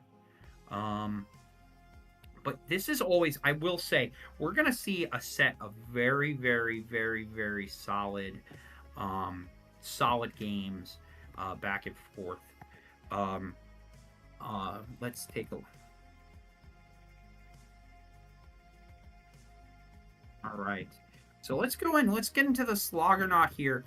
I'm going to assume knowing, and I haven't pulled up the list yet. So Tori Kelly has been like a monster aficionado, big fan of. He loves his Realm, man. Realm is just a really,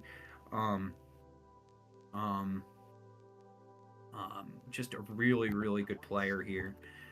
But Leo Marcos is also a very solid player too, and I gotta tell you, the drip on Tori's sleeves is insane. He has some master sleeves going.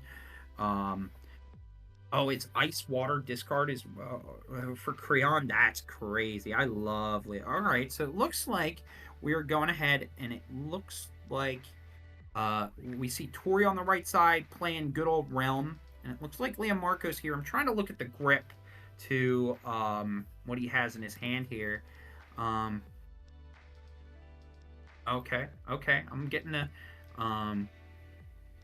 let's take a look. It looks like that's why I couldn't find the list.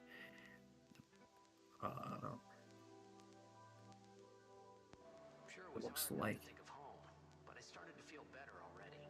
All right, so it looks like he's going ahead and playing. It looks like it's a good old Warrior of Lights against good old monsters, man. I'm telling you, Realm has kind of been Tori's favorite card for like 3 whole organized play brackets. It's like he can't get rid of that thing. It looks like there's an Aranea. It looks like he's going ahead and looks like you're going ahead. He has some interesting little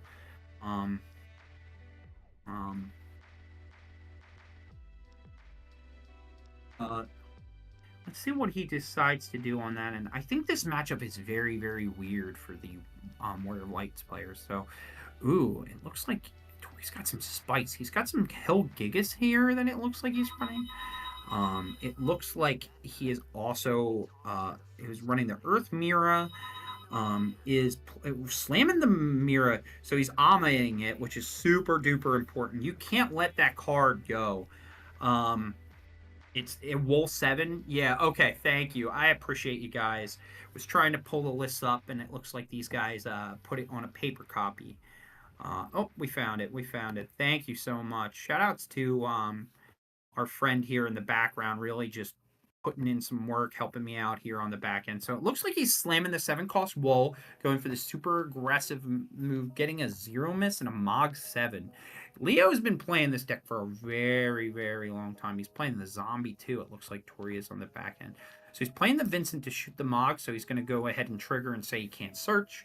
Pretty good play, but that's a very passive play on the back end. I think that was because the all right, so the 0 miss is going to freeze the Earth. This is a very smart play by Leo because he's going to snap a backup that's very important to unlocking Earth Mira, hits Mist Dragon, and a Tomos.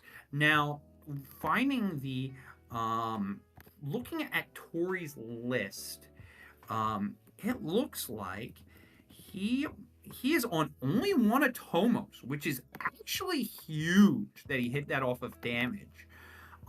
This unlocks a lot of Storm Engine that he can do with Mira to just kind of go Realm to go ahead and get a bunch of triggers to get that. So that's a huge damage hit, right? So it looks like he's discarding for 3, playing Shantoto, getting rid of a bunch of the bodies, which is a good play, but the Autonomous is a big deal. Big deal. Leo playing Leo, name a more iconic combo. Yeah, no, that's right, dude. It's seeing like some of the best players on these deck lists just grinding it out together.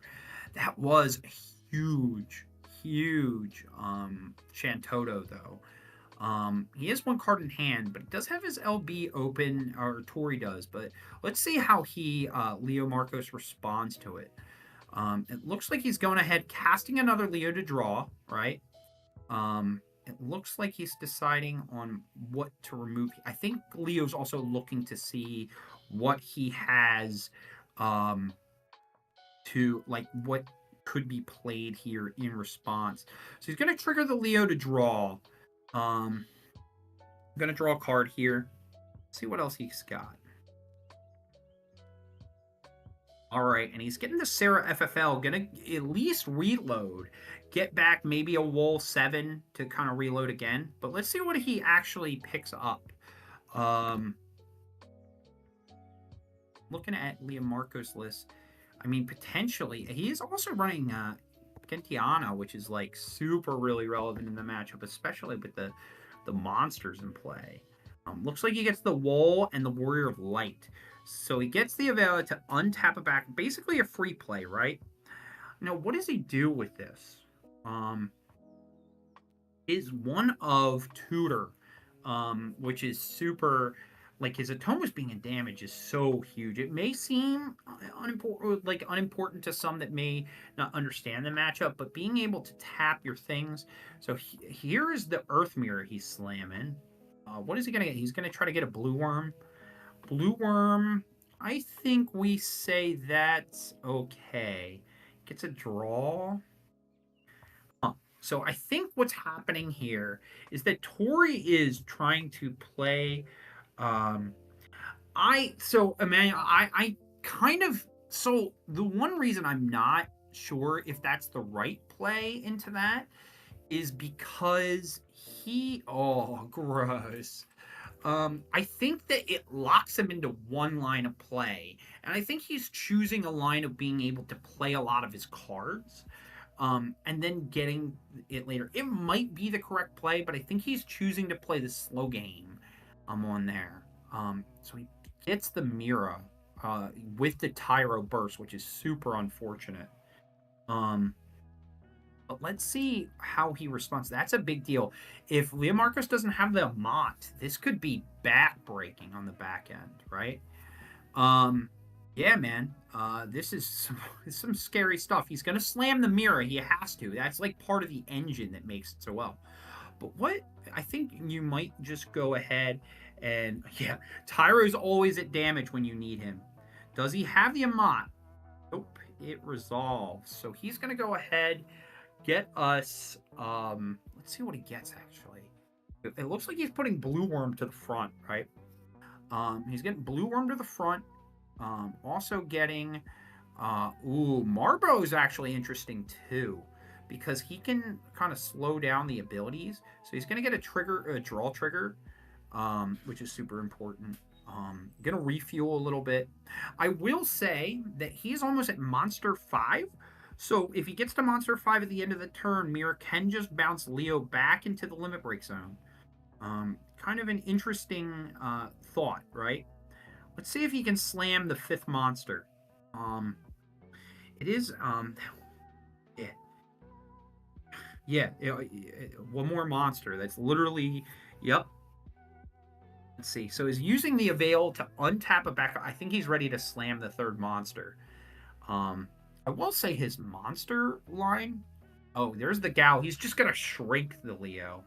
I mean, that's still pretty good. It's making some of his monsters that can attack into monsters. Now, I know that Leo Marcos...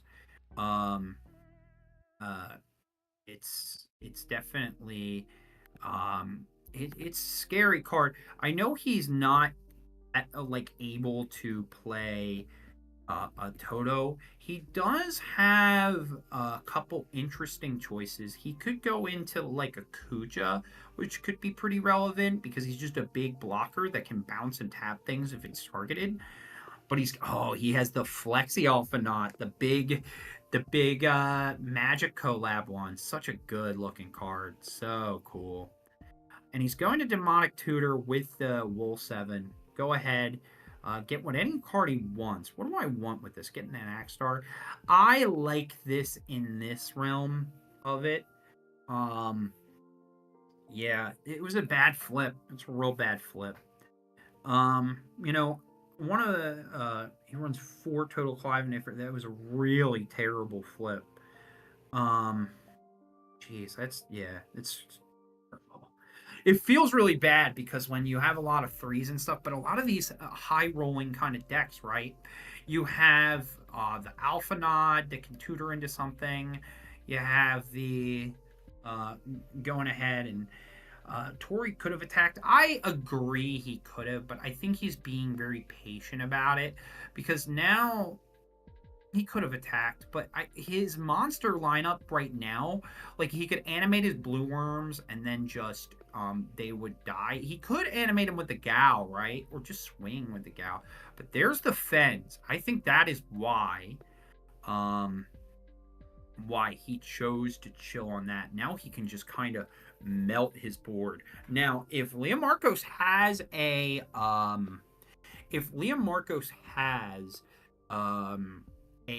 wool in his hand, he could S special on the stack. Now the Fens kind of gets over the stack a little bit, so he's gonna try to. It looks like he's trying to make one of his monsters into a forward. Yeah, I agree with Emmanuel here. He needs to get back into this, right? Like he could have attacked, but it doesn't really give him any value. And making some of his guys vulnerable to attacks just doesn't feel good. Oh, here's the Tidus. Oh man, this is brutal. Yeah, let's see if he pays the 3. Does he have the wall in his hand, Leo? Does he say that resolves? That's gonna be huge. Um, does he have it? Oh man, I don't think he has it. Does he have it? I don't know. Just from his posturing, you can see that. Oh, yep, there it is. He's going to trigger the S with the trigger on the stack. All right, so what he's going to do is he's going to sack the Marlboro. With that trigger with the Marlboro will blank the abilities of the things, right? So he's going to make everything lose 3k.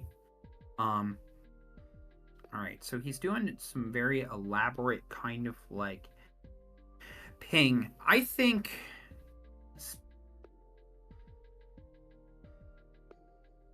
out the lines of everything that's there.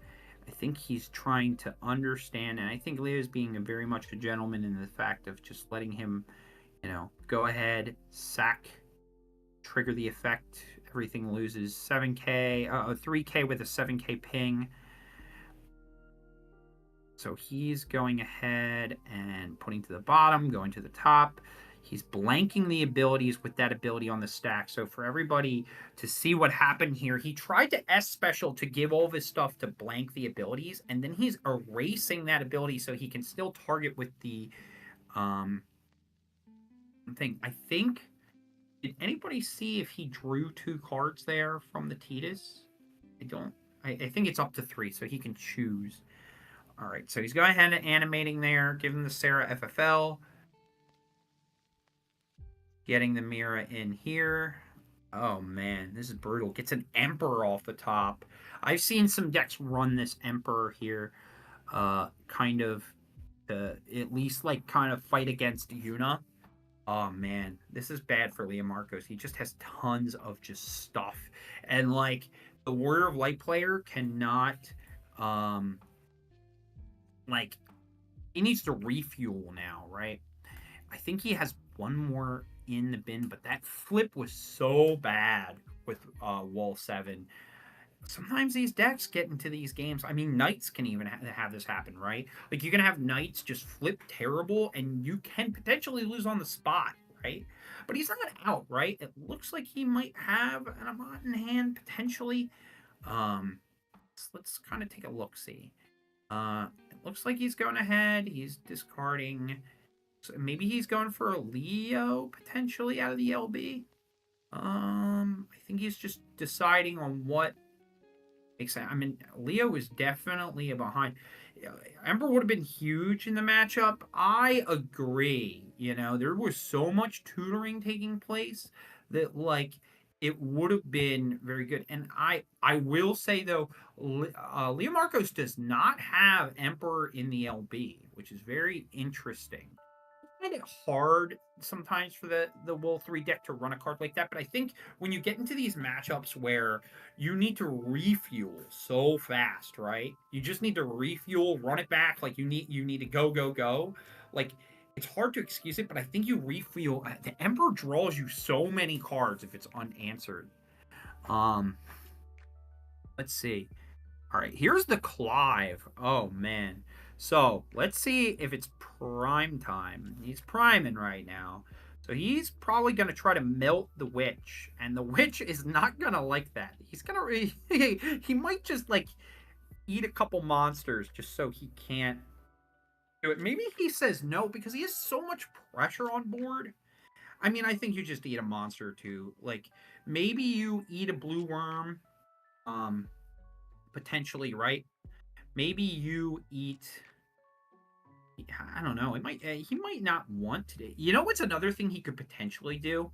He could just 10k that and on the stack just use the evade to melt it by 7k just so that if he swings, he could block with Tidus, right? And just, yeah, he's just going for the double monster sack, right?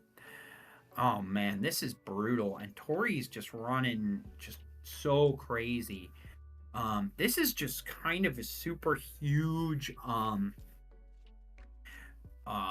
super huge, kind of way of just running a client. This has been a crazy game, guys. I for all you guys, losing the Atomos is a big value engine kind of thing. So I think he's just trying to decide how he's going to swing into this board. But with one card in hand in Leo Marcos's hand, I think he's free to fly here, right? He can just slam with the Tidus. He could make Gao monsters. Oh, a goblin. That's gross. He can just give something haste now. Oh, jeez. This is bad for Leo. Here's the Leo. He's gonna draw. He's gonna draw a card with the Leo, right? It'd be funny if he would just haste his Leo to draw another card, right? He's just refueling like crazy. Let's see here. So he goes ahead. He taps the Vincent, right? He taps the Vincent. Oh no, maybe not. Maybe not. He has so much gas in the tank. So he's just going to combat. He's swinging, right? He can trigger the Goblin at any time, and he's going to say. So Leo's going to block because he doesn't get any value from the Alpha Nod to get in there. Oh, he hits a Zeramis. Oh, now he's just free to fly, right? No, I think that's his last wall, too. That's brutal. He's going to haste his Leo to draw another card. Yeah, Vincent could. Yeah. Ifrit. Oh, boy. So he goes to damage 6. And Onion Knight. Dude, I love this Wool 7 list. Alright, let's see what he does here. It looks like he's going to main 2. And he's slamming a Tyro. Jeez, this is rough, man. Rough. Getting offends. This just seems... Yeah, this is just bad, right? Oh, boy. What a game, guys. He came from behind there. That was a huge... We've seen 2 really back and forth grindy games. Jeez. And let me tell you, hitting the one of Atomos early really put him behind, but he was able to really come back. But what a good game. We've had 2 really back... watch him run Sophie. Oh boy, that's crazy. Yeah, it's some wild stuff. Wild, wild stuff, my friend. Um, wow, that was nuts. Um, um,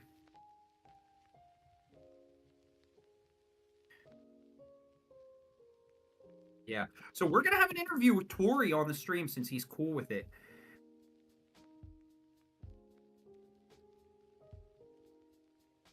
Um, Plus, guys, just after the interview, we're gonna have a little bit of a lunch intermission. We will jump back. We're gonna try to grab some people just to kind of talk, get a vibe of the room, the vibe of the screen. Just there. Oh, I see in chat our favorite quitter, Zaim. How you doing, man? Number one quitter. I'm just kidding.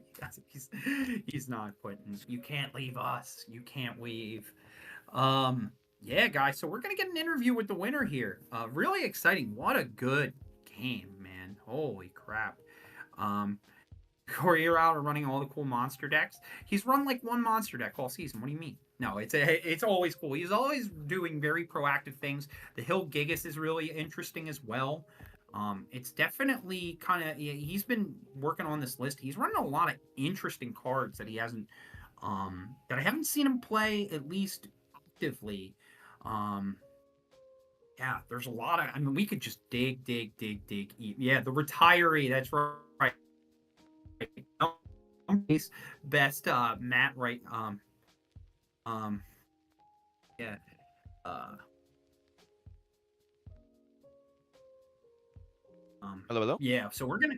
Can you hear me? Hello. Yeah, Hello. I can Okay. hear you. Wonderful. So, sorry, you could All use right. this mic, speak directly into the top. Okay. And then New I'll give you stealth. these Who this? bone induction headphones that go in front of your ears, right on your temples. We're getting him. We're And getting the it'll man, the mic myth, the right legend on on the- on the Okay. chat for a nice little interview. I can All right. no, so I can hear something, but it's like I can't. I'm saying. Oh, It looks like he's struggling to hear me. Struggling to hear the loudest person in the room, right? No, I'm just kidding. How you doing, my friend? That was a slugfest. Is it better? I can hear him a little bit. Hey, yeah. Hey, Gabe. Oh, yeah. That was quite fun. It's always great to pull out the monsters. Yeah, definitely. That was such a crazy game too, because I was looking at your list when he hit. Was it damage 2 or damage 3 that he hit your Atomos, your one of, which is I bet super awkward for you, right? From off your monster engine to play a bunch of things, right? Yeah.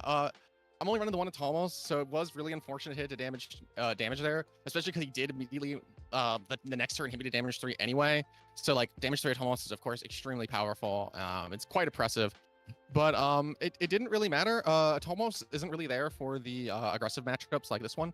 Because you mainly just want things to stack off to the Witch. Of course, if you're given an opportunity to go for it, like if they were even just a tiny bit slow or behind on their pressure, it's a great thing to go for. Like in that game, because his open was so, I wouldn't say necessarily slow. He did jam the turn to. It was a little slower than normal because it wasn't Yeah, like, yeah. and also the flip into like a wall into like one alpha nod was just off. It was just Oh, like yeah. you see that and you're just like, oh, this is not going to be good. Like, Yeah, it's- Yeah. I could have prevented him from doing that. I was going back and forth between playing the Gao on that previous turn and playing the Y'shtola, which was in my hand, because I had the Shantoto up because of the Evrai. So I could have cast the Y'shtola to cancel the Wall 7 I knew was in his hand. But like those decks are usually on. I know he's on a couple purple cards, and it's like there's a decent chance he just clouds off the Y'shtola and then jams the Wall 7 anyway.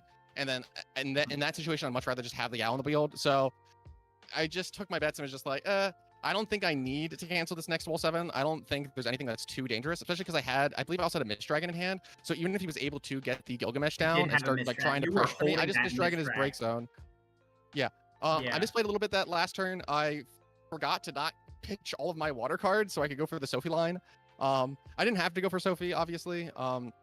Sure. But it's fun. She's cute. It's the first time I played her today so far, so it's always nice when she hits How the is board. she feeling in the list? This is the first. I'm seeing a lot of interesting one-ofs in your list. Not only the one of Sophie. Have you, throughout your tournament, have you used your one of Sophie or your one of Lucaris, which I think is super interesting? Have you played that before, or maybe am I misremembering? Yeah, I always run it in Earth Water. Between Tyra and Shantoto, you have quite a few ways to generate ice crystal points. And with the Lena specials, it's really easy to bring it back. One of the dangers of running Earth Water is that you're extremely reliant on getting the Mira down and online. And against other control decks, they're not going to want to hit you. So you just sit at damage 0 for a long time sometimes. And we have some technology to help deal with that, right? We've got the Buffasaur, we've got the Bosch, we've got that. I saw the Buffasaur. I was going to ask you about the Buffasaur and the Hilgigas, the Hilgigas. Have you experimented with the Hilgigas? I've seen you've run one of in a deck. I think maybe it was at Nats last year, or am I missing? Oh no, that was the Buffasaur. I ran one of Buffasaur at Nats for similar reasons. There's a lot of one-cost forwards running around right now that don't create entry triggers, but you want to kill them on entry. And Buffasaur is really nice for dealing with those, right? So if you're playing against a unit deck, right, you can just jam Realm, summon Hilgigas plus Buffasaur, and they're gonna cry a lot of the time. Because now they can't do Rosa Cecil because, especially if they're running the Wind Water variant, they don't generate Earth CP, so they need to use the Rosa to color fix their Cecil. But if Buffasaur just kills Rosa on entry, it just puts them like really far behind, cutting them off from their most important play. Plus, the Hilgigas can cancel. It can cancel Porum. It can cancel and kill Yuna.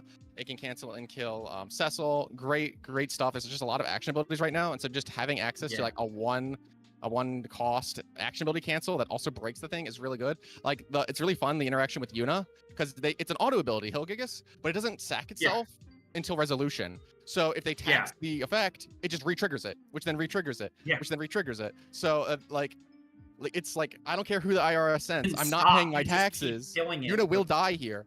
Of course, they have other routes. Like they can sacrifice. Like in testing earlier this morning, one of my friends was like, he had Rosa Cecil on board, and I immediately slammed the Hilgigas down. And his next turn, he's like, "I'm sorry, Porum. I'm sorry, little one. You must take one for the team." He played Porum, used her to blank herself to kill herself, which was really funny. So you got to do one for the boys, dude. You got to do it. But spending 1 mana to kill the Porum and get the Porum off the board, that's still pretty good. Puts them behind. That's good economy. That is really good economy with something that can really just like put a lot of that thing gets so big and is so relevant with so many different matchups. So just being able to have a clear answer to just keep re-triggering these autos is just super duper nice. I feel like in the matchup. I'm really liking this build. I got your list super duper late because I knew one of you guys handed it in paper and the other, it's hard to catch a list as you're talking live. But how's the experience in Canada so far? How's the venue? How's the vibes there? How's Canada?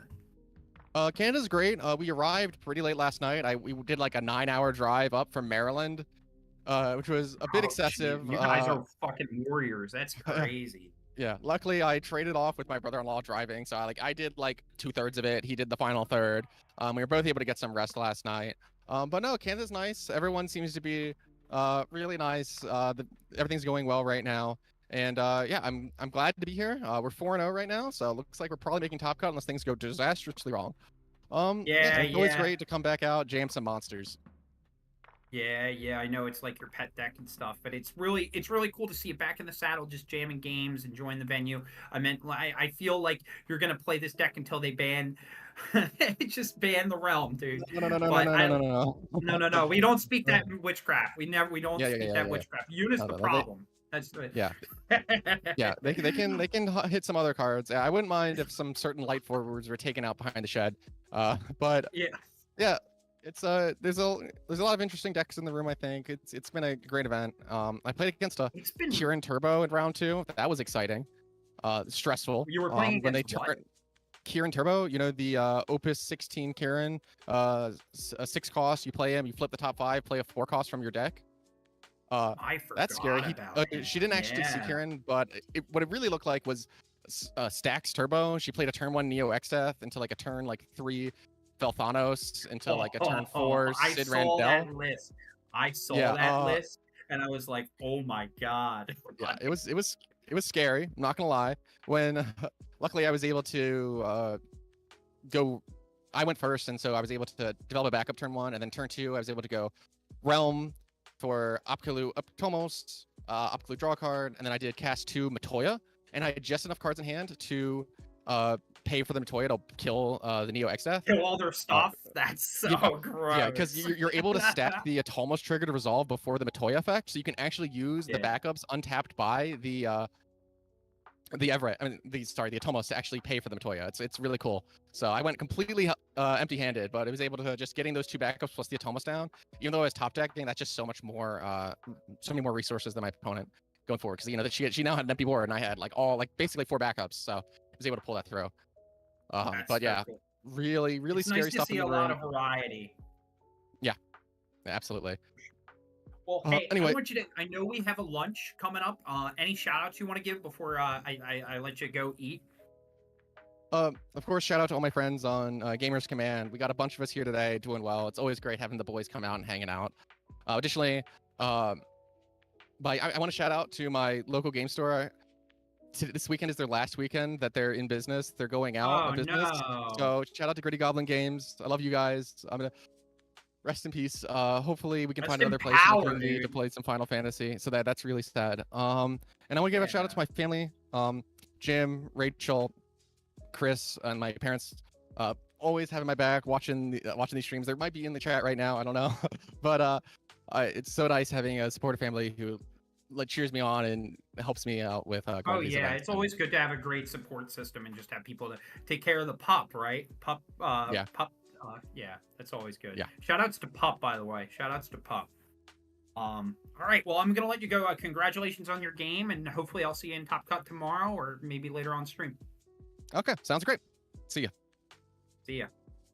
All right, guys. We will have a slight intermission for lunch, so get some snacks in. We might come back a little bit early and get some interviews of the room of just some people playing, enjoying the games, enjoying the kind of stuff. So sit back, relax, get some lunch. We'll be back with the next round in about 40 minutes or so. We might jump back on stream just to get some interviews and get some conversation going. But thank you all for watching. Thank you all for vibing. If you haven't subscribed to the 401A stream, please do so. They have an online shop, so please support the game stores that are supporting this game. Really excited to see more really competitive, really solid matchups. We had 2 back-to-back slobber knockers. So I'll see you guys soon. We'll have a little intermission. We might come back a little early and get more of the vibe of the room. So I'll see you soon.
Prepare yourself.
最後かもしれないだろう。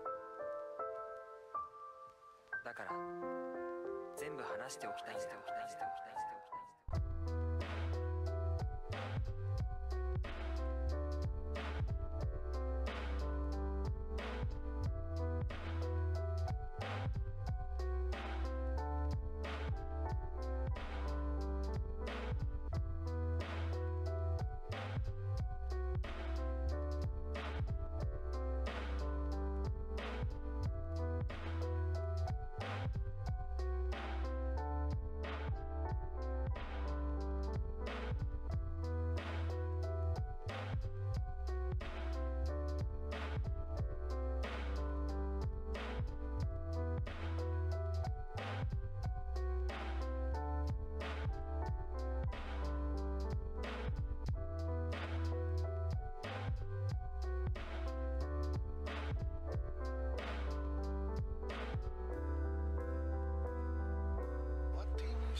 sin's toxin got to you.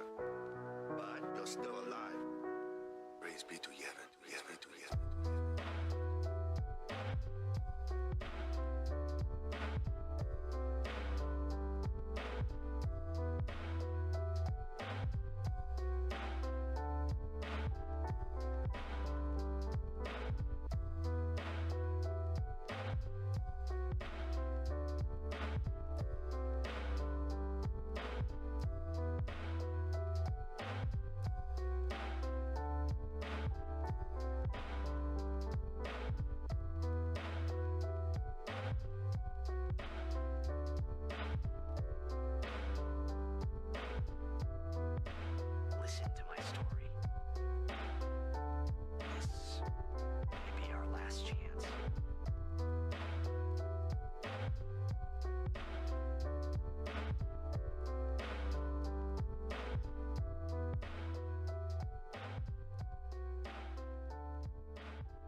Good old JG Fitness, Jonathan Gordon. How you doing, man?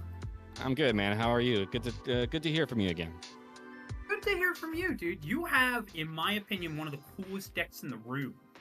It's pretty good. It's pretty good. I like it too. I think it's fun. It looks super fun. Like for the first game of stream, just seeing all these really weird, like, it was so cool how you have this like kind of soldier backup that's super good against like unidecks because you just can't target a lot of the things, and then just having this refuel. And then I love how you have cloud pod engine on the back end. Yeah, going back to that game, I definitely probably should have put the cloud out like sooner. Like I definitely should have done that. Like when I reflected on my game after, because it's a really strong card but you have to get him out early. So I think that card's really cool. I like the fact that card, because it's an action ability, they can't really unitax it, and it can get a lot of value, the sooner you play it. So yeah, it's a pretty cool card. I really do think the deck is a lot of fun. Super sick. It's a lot of very inventive like kind of stuff because you're running this like interesting like 7 engine in the background. You have some really cool, like seeing like Glenn being jammed on turn 1. It was like super cool, and even just seeing like you have a lot of interesting stuff. What inspired you to make the list? Did you work on this as a team, or did you? I mean, I got a couple buddies that I picked. I brought the idea to them. I don't think they were too high on it. And I kind of looked at it and I said, I think there's a lot of potential here. I think it's a little bit. I don't think it's as easy to pilot. And I think there's a little bit of more of like skill involved with playing that deck. So, but I definitely saw that there was a lot of potential with the deck. So I wanted to like test it, and so we tested it a bunch, and with the time that we had, and it showed some pretty decent results. So I figured, you know what? I've already got my invites tonight. I think this deck has some good potential, and it can do a pretty decent job against Yuna. So why not? Let's just go for it. So I just kind of just went with the results that I got and some of the feedback I got, and said, all right, let's just do it. And I think if you play the deck well, play the deck right, I think it can be a really strong deck. I think it has a pretty high ceiling. Obviously, there's some other things with it that there's some other things with it that might need some tweaking, but we'll see. I mean, we'll see how things go with the event, and we'll go from there and see what we can do afterwards. I always like you said, you have your invite, so this can become like just a really nice like testing ground for it, right? Yeah, it's actually been great for just getting some good practice. I'm not gonna lie. Yeah, just kind of like getting back into the swing of things. Yeah, for sure. Yeah, and that's the cool thing. Like, you're using a lot of new cards from the brand new set, Tears of the Planet, which is super refreshing to see. I know everybody's talking about the big light Yuna in the room, but to see all these different cards all being used together in such a cool way, like I was so stoked to see your list. That was the first deck. I have a PDF of all the deck lists. I was looking at. I was like, what the hell is this? Like, this looks sick. Like, and then it's good. And that. And I'm telling you, how many people have you used the pod cloud to just pop a Genesis out into play? Like that. Must I have mean, been... there's been a there's been a couple matches today where yeah, that thing did a lot of work. It did a lot of work, and I don't know if my opponents were too happy about it, but they They were were probably also stoked. They were living on Yeah, cloud nine. they were nice about it. They were nice about it. I mean, no one was rude to me. They were nice about it, and I think some of them even made some comments being like, "Hey, that's pretty cool. Glad to see that that deck is being played," because they liked it. But a lot of people said this to me where I liked the deck, but I just wasn't sure about it. And that's just what happens when something gets underrepresented. A lot of people just kind of second guess it because they don't see it in the room a lot, or they don't see it in tournaments. So they're like, oh well, maybe that's just it's not good. Maybe they just kind of write it off, and maybe what, maybe it isn't that good. But I would put some blame on the fact that on myself a little bit. So very good. I think it has First of all, potential. you're I a think it great has potential. pilot. You don't even. You're just jamming games for fun right now because you got your invite back. Like this is just like playing your first day in GAC at that baseball game a little bit. But like I think there's a lot of really cool little elements you have for anybody who isn't looking at the list. Like he's running a lot of he's running 3 of Glenn. We saw him in round 1, but like seeing the Cloud starter deck card that can just like cheat a Soldier Sephiroth into play, or like cheat a Sephiroth. Like you have multiple Sephiroths, which I think, and so you can S special with the 4-cost Sephiroth, which I think is super duper cool. How have you? What's the vibe like in the room? How's it been overall experience for you? Because I know you. I mean, it's good in here. I mean, it's a nice big store, really nice store. Everyone's really friendly. The staff is great. I mean, I think everything's being ran very well, very smooth process. I don't think we've had a single repair or any sort of mistake. That's always that's some knock on wood stuff. Where is it? You got to have a table. You announce it into the ether, and then you have 3 of them in a row. Yeah, no, it's been good. I mean, everything's going really well, and I'm really happy with how everything kind of turned out. And I knew it would. I knew based on the people in charge that it would go well, and so I'm not really too surprised by this. But yeah, the vibe's good. Everyone's having a good time, I think, and it's nice to see some old faces, and I think it's gonna have a great finish. So I'm looking forward to finishing off the rest of this day. Yeah. I mean, you still have a lot to explore. Just overall, the deck's super cool. Like, I was super excited to just have this accidentally. It was funny because we were still kind of troubleshooting everything. And, like, if there was any deck I would have put on stream first, it would have been yours because it was just super unique and different. I wish I would have won, but it's fine. Sure, but like you're also getting the kinks out. You're also like kind of learning. Like the skill ceiling is very high on this deck. I saw this. I was like, wow, this looks like it's very hard to because you got to understand when to trigger your different like Matt triggers and Lucia triggers. You also got to I guess have a balance. Like the Prish is very interesting too, just as like a body removal engine. But dude, it's so nice to see you, man. Like, I'm really excited that you're getting some reps in, and appreciate definitely. That, Thank you. I'll see you at Nats in one way or another. I'm gonna jam this deck at a qualifier or something. Like this deck is real. I mean, this deck is super cool. Yeah. I think it's really cool, and regardless of whether people think it's good or not, I mean, it's fine. I mean, the way I see it is, I recommend people just give it a shot. And you might be surprised it's not too bad. It could be a lot of fun. So yeah, for sure, absolutely. Before I let you back in to get ready for round 4, you got any shout outs? By the way, subscribe to this man on Twitch, JG Fitness, #1 elemental hero Yu-Gi-Oh streamer I've ever seen. I do stream a lot of Yu-Gi-Oh. Yeah, I do stream a lot of Yu-Gi-Oh. Shout outs. I mean, I just shout out the guys that have helped me out. Sergio and John Ciordia, so Emo Tempest, and the boys. Yeah, they're really good guys. I mean, they've been I know they're busy family men, but they always try to make time. And and obviously my family are always supportive of me coming to these events. It's not easy for me to get out here to these events. I've got my other responsibilities, as do other people, and so they help me. So my family and some of my friends helping me out. I appreciate all of them, and thank you so much. Yeah. And honestly, what a nice, humble guy. Like, honestly, if you don't, he streams on Twitch a lot. He has more people watching him on Twitch than I do talk to me in real life on a yearly basis. If you need some, help with some fitness stuff, go hit him up. He's really made a great change. Great, humble person. TG, I love talking. I wish I was trying worries, to man. go to this event so bad. Oh, good, man. I mean, Yeah. it's not always easy to cross the border, and it could be a little tricky and financially or whatever the reason is. I know it's not just an easy process. So whoever made it out, I appreciate it. Getting only one Canadian event, it's very nice that we get an event in Canada. We get one, and people travel out to it, and try to make it a fun time for everybody and make it competitive. So we're very appreciative of that, and we'll see you at Nats. We'll see everybody else See you, at Nats. And, I'll see you there. Yeah, we'll see you in Los Angeles. And Los Angeles. Yeah. Yeah, man. All right. I'll I'm let very you go. Thank excited you to so see much, you, man. dude. All right. Of course, good. I'll see Thanks you for the soon. chat, and enjoy the rest of the stream. All right, man. I hope to see you soon.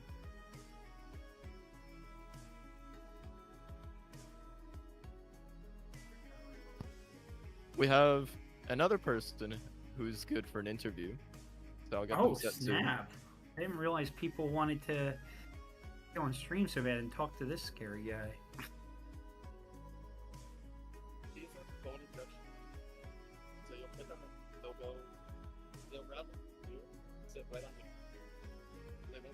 All right, guys. I don't know if you can hear me or if I'm on mute right now. We have another interview ready to lock it. Oh, here, I can turn it down. Please. We're ready to lock it down. I'm really excited to get so many different people here jumping into the stream, jumping into the chat. So it's super nice. I'm really excited because we have so many different type of people who play this game, so many different people who enjoy it. So, super nice to just hear more and more people just loving this game, loving the tournament. Yeah, I'm excited. Yeah, just directly top. All right, I think Okay. we're just getting all adjusted. Hello. Hello. Oh, there's that How are story up camera. How are you doing today? How's it been? It's been good. I had a rough start with the first game, but then it took a turn for the better and won my next 3, so that was fun. Oh, that's so hype. That's so hype. I'm sorry. I'm Gabe, by the way. I am Esther. Hi, nice to meet you. Nice to meet you. Nice to meet you. So, tell me a little bit more about yourself, Esther. It's so nice to see like a new face that I maybe haven't met just because I do a lot of traveling for this game. But tell me more about you, your experience with Final Fantasy, where you play, who you are. Yeah, so I'm based in Toronto. I got into playing this game back in 2020 during the first few months of the pandemic. I met some local players here. We had a little secret. Am I allowed to say this? We had a little secret basement lair in the first bit of. You got a little COVID. dungeon lair in there. Yeah. We're all vaccinated, so that we're all cool with this, right? Yeah. Okay. So Yeah. that's how I started playing some really amazing players here in Toronto. I've just been learning and trying to get better at it. That's awesome. I'm really glad to hear about the Toronto scene out there. How have you been? What did you end up playing today? Like, what deck are you on? Like, what was your decision on making the deck? And tell me a little more about your rounds for the day. So I call myself like a reluctant Knights player because I don't know if I'm necessarily like into aggro, but I started playing it last summer when I just needed something. It went pretty well. I made my first top cut, so I'm like, okay, cool. I guess I'll play it for now. But I was gonna step away from it, do something a bit different. But then I got busy with life and ended up like, when you take breaks for like a couple of months and then you come back in and you're like, I don't know what's happening. Oh, Knights are still valid? Okay, I guess I'll keep playing that. So I keep playing it, and I ask my group every week. I'm like, I'm done. I'm doing something different. And then that's what happens. You find old reliable, and then you're like, I can't leave over. I can't. It's like having a pet that you can't just leave behind. Like I gotta play the Knights because I just know I can perform. And like Knights isn't happening. Actually, one of my buddies, I have a couple local. I'm from the Philadelphia area. I have some local buddies that are in the event, and one of my guys is on Knights today, and he is in second seed. So he is doing really well. So how have your games been? Tell me about your matches, the people you've played, what you've enjoyed, any cool things that's happened in any of your games. Well, the first game I played against Amethyst, and she's, I've met her I once love before. She's great. Amethyst. Yeah, she's great. She's really great. But she had a crystal deck that I hadn't played against before. So Yeah, Young Exlamine is like just such a crazy good card, and it has a lot of relevant text in a lot of different matchups against Knights, against Yuna. How did that go? that one did not go so well. That was a rough start for me. Partially because I just had zero experience against that deck, and so I wasn't really sure how to approach it. But I think overall, it's not an unfavorable one against Knights potentially. So yeah, but she's awesome, so it was fine. I was like, you know what? I'm happy at least you're winning. But afterwards, afterwards it definitely changed. My next game, 2, 3, 4. I had some more favorable matchups like against cadets and against a avalanche operative deck. Those were, easier for Knights to just do what they do. And then my fourth game was against Wolves, where I just managed to put the pressure on despite going second. Even after I got Shentoto'd, I managed to going second. Yeah, going second. I had my, Ramza into Corilla board right away, got the Toto, but then I had Gawain, so I'm like, Gawain, back into Ramza, Corilla, and putting my board, like, sorry, Knights just doing Knights.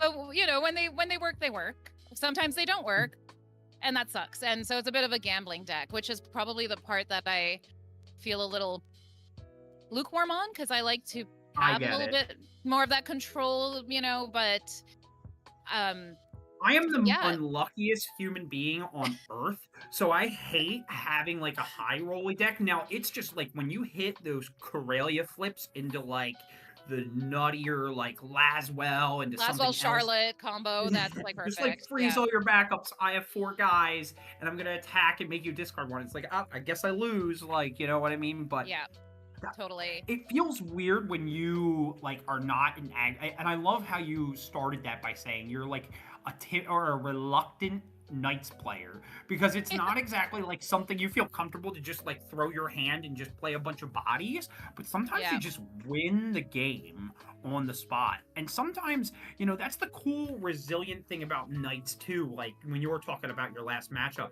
like you said, you were able to Shantoto you, and you're just able to refill because every card in Knights draws you a card. And it's super exciting to hear that you are 3-1 too, because that means, I've heard a lot of X2s should be able to make top cut today, so you're still in the hunt, Yeah, and I had a couple of games there where I won 7-0. So, there's still a chance even with tiebreakers, so we'll see. We'll see how it goes. Still in the hunt, and 7-0 wins are so good for your tiebreakers. So I definitely feel like that you you get this advantage point because you're pushing so much pressure. And not only that, I feel like you said against Warrior of Lights, you can just push that pressure even after a board wipe. So what is the biggest deck that you're concerned to play against, and why? So I do struggle. Okay, with Warriors of Light, I can struggle against it when it's got a really amazing pilot. So one of the players locally here, he's just so good at it. And whenever we practice, I'm struggling.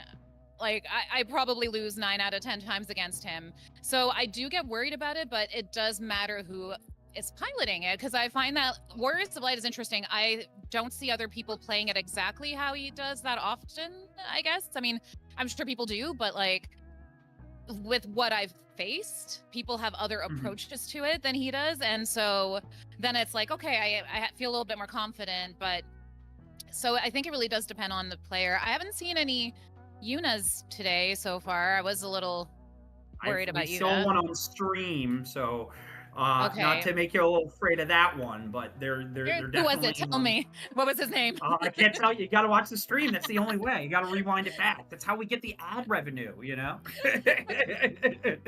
No, but that's super cool that you're still in the hunt. And I mean, honestly, I think you can race the Yuna deck, to be honest with you. What I mean, sometimes you play 3 forwards, and Yuna can also play 3 forwards, but I think discarding that card or freezing a backup really, like, depreciates their the economy of the value that you get Yeah. from playing all those forwards. So I think that Yeah. like you still have a decent matchup, but definitely Yeah. it's so awesome to hear that you're making such a comeback and you're still in the fight. So tell me more about your local scene in Toronto, and tell me about like your local shout out anything you're doing right now, like. Well, so we're here at 401 Games up in Vaughan. It's we used to play downtown, but we moved up here, which has been really nice because of the copious parking that we've got, as you can imagine, with downtown Toronto. Yeah. I mean, getting up here can be a bit of a nightmare with the highways, but I'll take the easy parking. And a few weeks ago, we did a little promo video for this event. I dressed up as Aerith for that. So it's really nice because there's it's just there's such a nice like warm community here, very welcoming. I find that like the local players here are just very willing to make friends. Like we're all friends now outside of playing the game. Like we'll go to karaoke for someone's birthday and just get smashed and sing songs until we have no voice left all night. That's the way to do it. It's all about the homie chills. That's the thing. This is the only card game I've really had where like it's not about the tournament, it's about like the afters, the chills, me being able to see just so many people that are so welcoming and nice, and really it keeps you coming back. Like I've played many different card games in my life, and this is probably the friendliest, nicest community I've ever played in. And it really, like most of the people at my locals will go to eat after work or will go do something. I feel like in a lot of times I'm more of the social butterfly, but I can pull people in to do other things. So it's absolutely. Yeah, I gotta see this. Like, what? Man, I gotta see a picture of your cosplay though. I love people that can do such a solid cosplay. I know a couple people around Philadelphia that can do it, but like, a good cosplay is always like super nice. Like, do you usually? It's on 401's website somewhere, or their Instagram. It's definitely still on there. That's so awesome. I'm gonna check that out and follow their Instagram if you have anybody watching in the chat. They're doing a lot of things and being very supportive to the community. So what are your goals for the rest of the I mean, you're still in the hunt for top cut, so I hope winning is on the agenda, but like what are you next looking forward to? What are you any LQs coming up in the future, or there will be an LQ at 401 Games next month. I don't know the exact date, but I believe there is, right? There's an LQ coming up at 401 next month, I think. That's what last I heard. Don't quote me on that, but I thought there might be. So if there is, I'll hit that up. Otherwise, I don't know. I think tomorrow we've got a lot of good side events going on too. So even if I don't make the top cut in the end, we're still gonna have like draft, win a box event, things like that. So I'll be back and playing those if nothing else, for sure. And just continuing to do our weekly Sunday games because it's just really fun, and it's I come back mostly because I like the people. Yeah. No, that's my main reason. I really do love it. Well, hey, thank you for just jumping on and any shout outs to anything that you're doing on I guess on a cosplay. Do you have a channel for that, or what shout out whatever you want?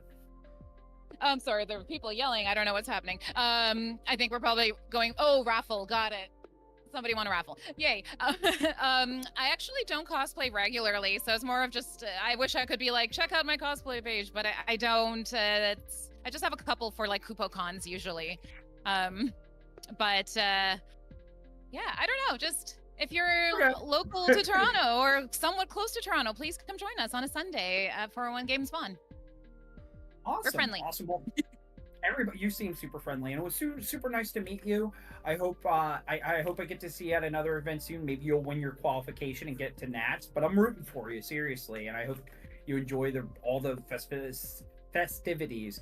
Man, I was supposed to go up there for the event, and I couldn't get my passport in time. So I'm living vicariously through the camera. I know. That's a real shame. You would have actually had so much fun here. I know. My buddies are having a really good time. FOMO for you. FOMO for me. I'm hearing the booster boxes being won in the background. I'm like, oh, that could have been me. Absolutely.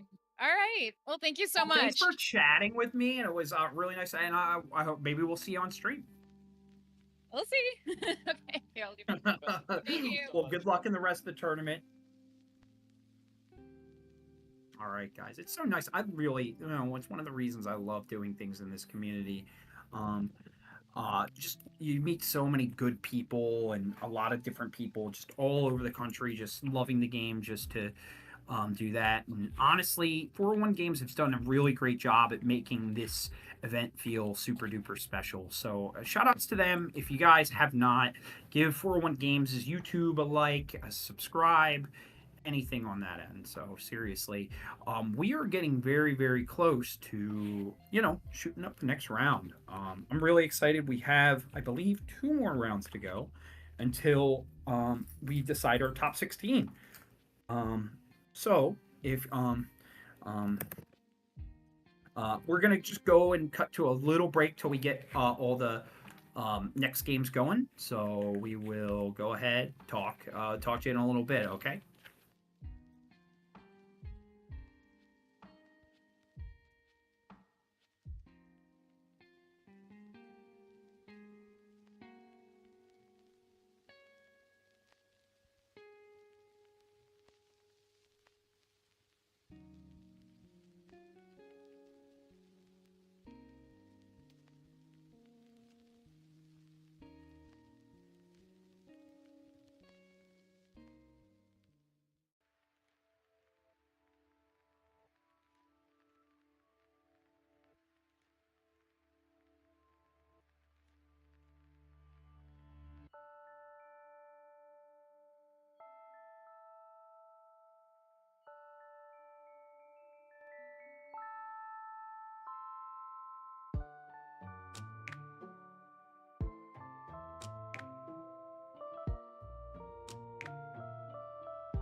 All right, guys, we are back. We are back. We are back. We are getting into the nitty gritty of the round 4 of our tournament. This list, I'm very excited because it's going to be a lot of people who, that I actually know personally on a personal level. One guy is from the Pittsburgh area, super excited about that, and one used to go to my locals for a little while. So we have Anthony Arpeggio on the it looks like he is on the right, and then we have Michael Byrne on the left. So we're gonna go ahead and kind of get things rolling. All right, so let's take a look here. I know that Mike Byrne is actually one of the people in the field on Mono Earth, which is super cool. Anthony is on kind of an interesting little build. He is on Chaos Arc. This should be a very, very, very interesting little build. It looks like they went through the mulligans. Anthony's always been a cook. He likes kind of brewing his own thing. Very good player from the Gamers Command side. He's running Men in Black, Chaos, 3 arcs, kind of your normal things. He's running a Sonin, which is interesting, with a Wind Yuna. So you get to choose a Guardian of cost 2 and put it into play. You can do 2 of the following actions and activate all the backups. Oh, dude, I love you too, Mike. I love Mike, dude. And Mike's doing some cool stuff too. He's doing some mono Earth. He's running like Leos. He's running our Riku, our favorite 3-cost Riku. That when you play a multicolored element, you can get an Earth card other than her, and from your break zone and add it to your hand. Yeah. So it's looking like we got some different things. We got Ingus, Yune, kind of your typical summon pack. He is running some interesting stuff. He's running a one of Hajmal, Bringer of Order, Opus 2, man. Crazy stuff. Running your Titans, running your Kusiths, getting your Montleonis. You're trying to get a ton of Montleonis value. Anthony's side is interesting too, because he's playing this really cool control game, trying to kill a bunch of cards on the opponent's side. Has some Ramus, which are really clean answers to Yuna, killing a dull forward, Mist Dragon. We have your Ixion to respect your Opus 3 cards. But yeah, this should be a really interesting back and forth. Huge fight. Dude, me too, man. I'm not, I'm a big fan of Mike Burns as well. I'm a Mike Burns fan for life, man. Yeah, we got your Rydia, your Tyro. The limit breaks are looking kind of standard on that end. Interesting, because it looks like Anthony is running a one of Zidane in the LB. It looks like we are getting started though. It looks like to start, he slammed a Leo out into a Reeve. It looks like he's getting the king back. Let's see. Dang, those sleeves are sick. So it looks like he's starting off with a Reeve on turn 1. He searches for Leo. Mike Byrne does search for Leo on that end.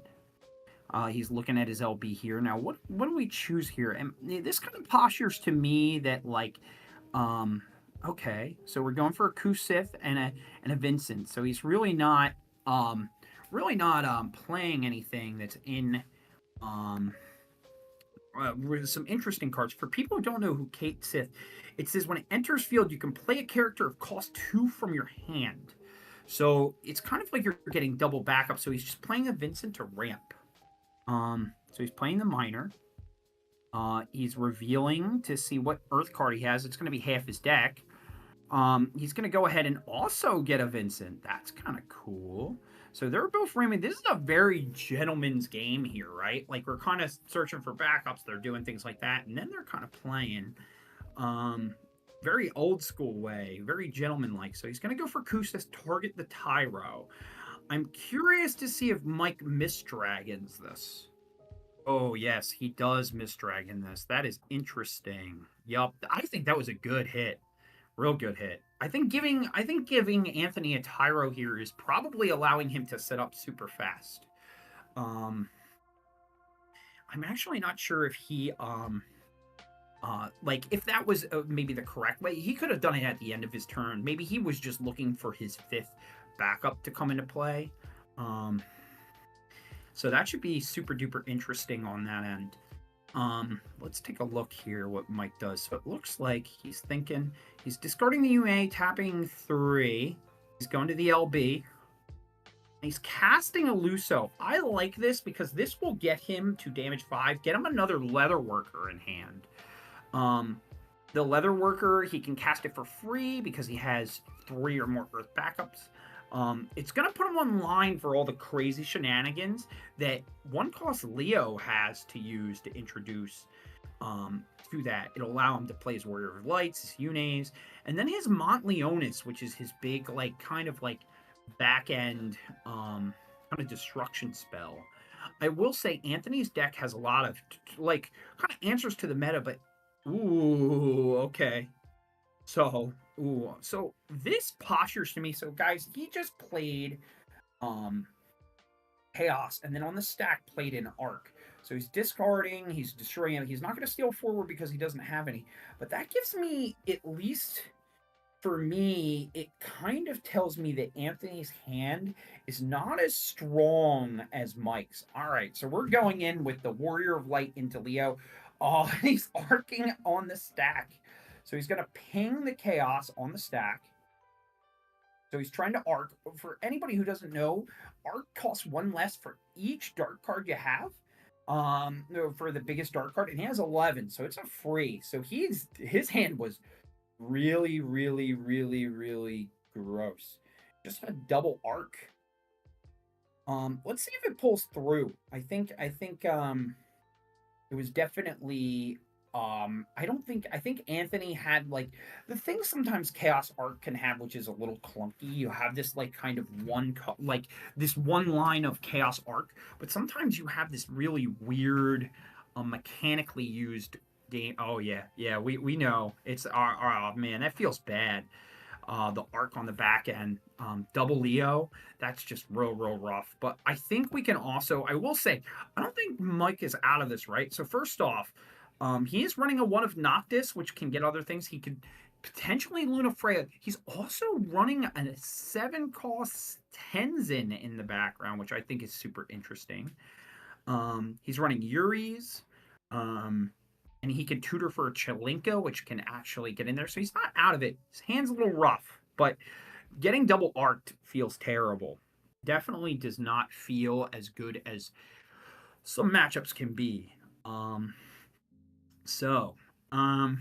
right, so it's looking like he's getting the Yuna that I was talking about. Really interesting Yuna in the matchup. I actually had to read this one just because I know this Yuna, but I'm not as... You don't see this very often.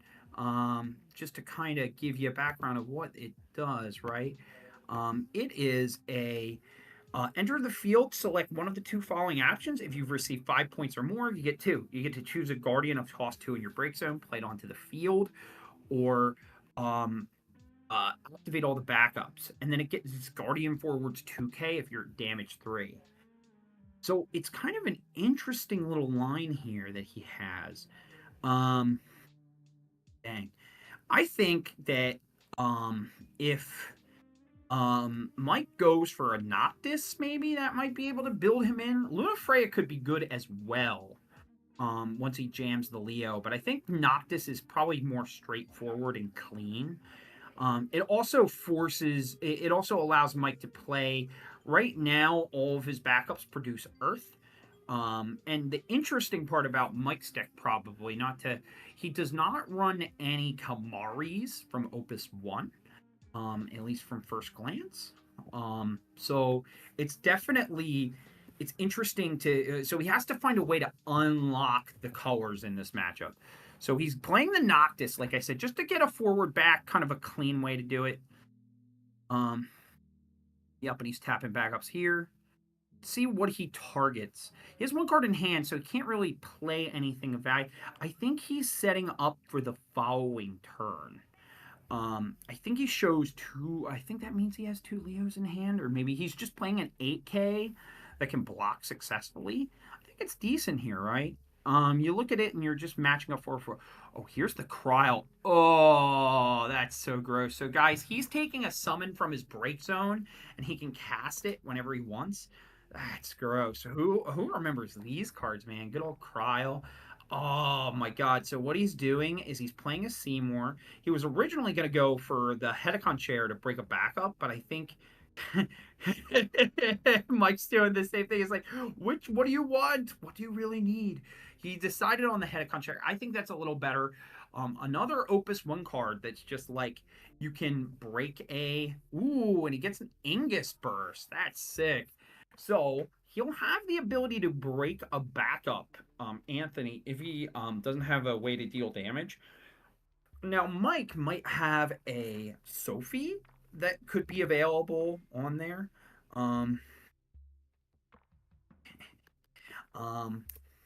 So if that's kind of the case, we'll definitely have all these things there. 4 arcs and counting. Yeah, dude. It's having the recycled arc through Krill is super gross. just having this ability to break anything and just keep recycling it back is pretty gross. So it looks like he's going to try to get the Warrior of Light. He definitely has a Leo in hand, so he's just going to have a huge... Yep, he's going to play the Warrior of Light, activate, and then go to combat. Just swing and try to bop some suckers in. Ooh, I think Anthony is deciding to block here because I think he probably gets more value replaying it. You think he should have gotten Jehovah? Yeah, I could see that. Yeah, he has no cards in hand. That might have been the correct play there, actually. Being able to just play that in there. But it looks like he is going for a Luna Freya, which can go ahead, get a burst. Let's see what he reveals off the top. So he shows Warrior, Clivis. Oh, there's the Jehovah. That is the Jehovah here, since he has no... I think here you get the Jehovah just in case he's able to swarm back. He doesn't have a ton of forwards, though, so it just doesn't feel super good, but I could see some value for it. Yeah. All right.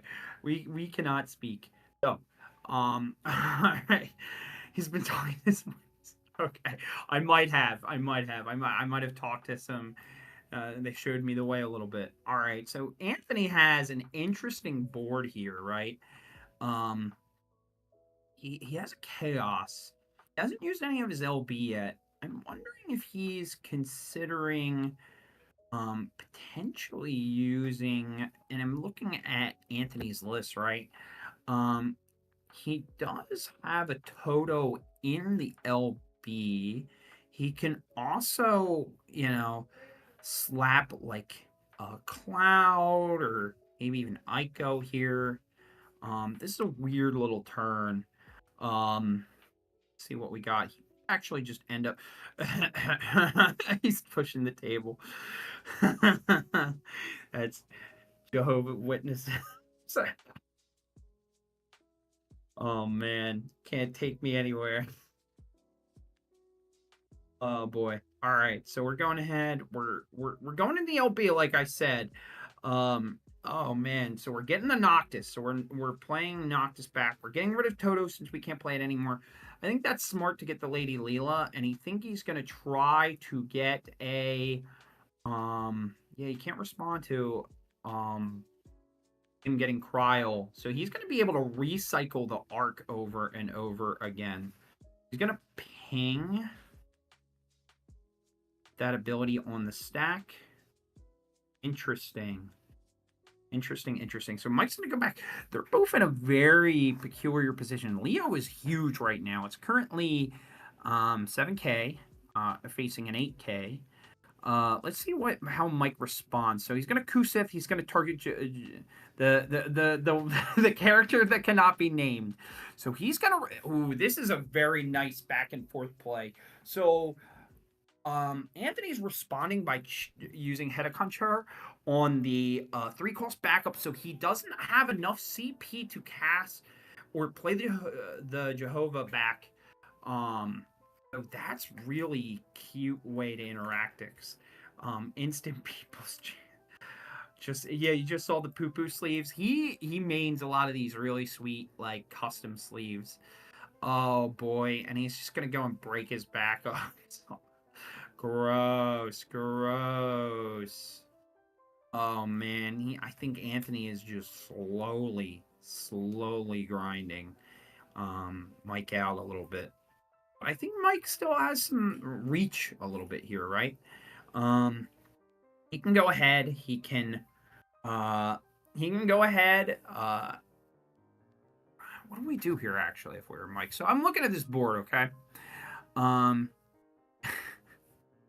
I'm looking at this board, and I think he's looking at his break zone to see, just looking to see if he can use something a little more,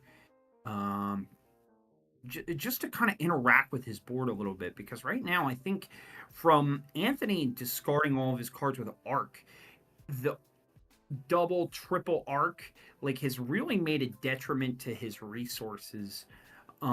So I wonder if it's, so it's just it's like such a, it's interesting too, right? Because this krill really adds an additional element of just recycling Jahome. All right, let's see what he does. So he's gonna tap. I'm wondering if cracking the miner here might be some value if his hand is really rough. Let's see. Let's take a look. Let's take a look. I think this is a weird state. Do we? I wonder if we. Yeah. So we're tapping 2, discarding. Yeah, the math is strange here. I can see why he's struggling with this next play. I think the math is very, very confusing. All right, so he's playing a Tyro. He has to refill, right? It does add another 1k power to Leo as well, right? So now he's currently 6k. But we could also, what do we tutor here? What's our out to this board? But we're gonna see.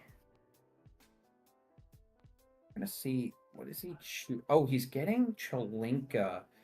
Very interesting. I think he's just getting like an efficient forward to kind of go ahead and use on the back end. I was gonna say Chalinka could also potentially just I'm wondering if he should have maybe gotten like a Sophie here just to play bodyguard. He is running out one Sophie. Ooh, and he just goes ahead and just kills some of his stuff. Oh my god. I mean, Anthony is literally just discarding. Oh, and the X death too. Yeah, he's got to make sure. It's going to be a very painful time. Yeah, I mean, I think the Tyro is something you have to do to build, but this is just brutal. Looking at the one Hajmal in the bin, I remember that card being so. Yeah. I mean, he's gonna have to remove a character probably from the amount that got removed from game from X-Bat death. So he's gonna go with the Noctis, getting a Warrior of Light. Oh boy, yeah, this is terrible. I think this is bullying. I would say that too. It's removing another character, right? I wonder if he, depending on how many Tyros he had. Oh man, what a sport, what a gentleman. Good game for these guys. Seriously, I think Mike knew the writing was on the wall, and I think that it's very much. Really sportsman-like. When Mike knows that the writing's on the wall, it's very much he was just trying to cook there, but with the krill into just multitudes, like the fourth or fifth arc is already backbreaking. Good old poo-poo sleeves. You love. I know somebody, James in the chat, was already in love with the sleeves. Just a man after his heart. Yeah, it was kind of brutal. I mean, when you get arced like 5 times, it just feels bad. Feels real bad. What is he doing? What's the guy doing? Oh, he's just showing all the sleeves. But yeah, that was such a back and forth interactive game.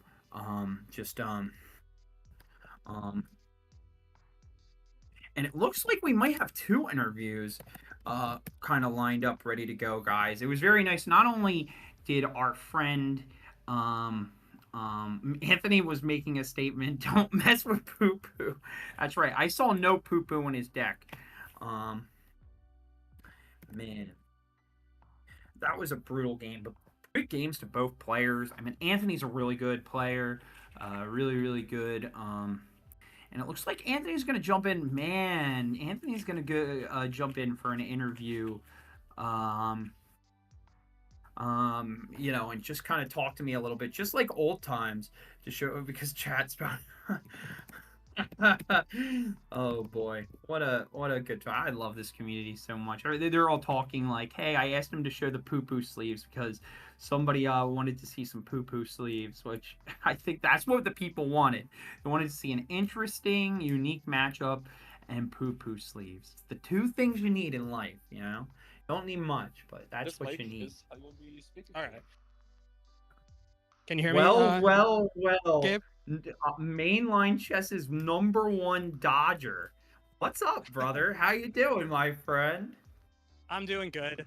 I'm happy because I think that was the win-in round for me for top 16 too. Yeah. I think a lot of X2 should be able to sneak in there. You can always find some websites like Swiss Triangle or something to kind of figure out if you're in, but Only one X1 or X2 will not make it, and only one X2 won't make it.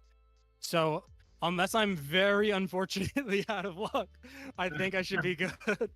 You should be cool. You should be cool. Yeah. Well, I gotta tell you, Anthony, I gotta say, man, like, why Chaos Arc? That's such an interesting choice for this meta. Are we just trying to have some fun, or, I think that the Earth Lightning variant of Chaos Arc is very well positioned to be able to beat everything, even though it doesn't necessarily have a explicit it doesn't have like a matchup that it trounces besides Knights, which it generally speaking demolishes. Yeah. But it also has a lot of things that can deal with a lot of the other meta calls. So like you have Lulu, who never showed up in that deck, but has an action ability to ping something for 5k. You can run triple Ixion, double 5 CP Hecaton that will pretty handedly. How many times did we cast Arc that game? 4 or 5 times. I can't remember. at least 5 times. But the thing that's also I ended up cutting the Vanille, the Earth Lightning Vanille, because it incidentally kept dying to all the things that incidentally killed Yuna. And so I replaced it with the Kryl, and I kind of adopted a different strat where I'm basically only going for a deck out, and the only reason I attack is for mana black triggers or to effectively mill my opponent.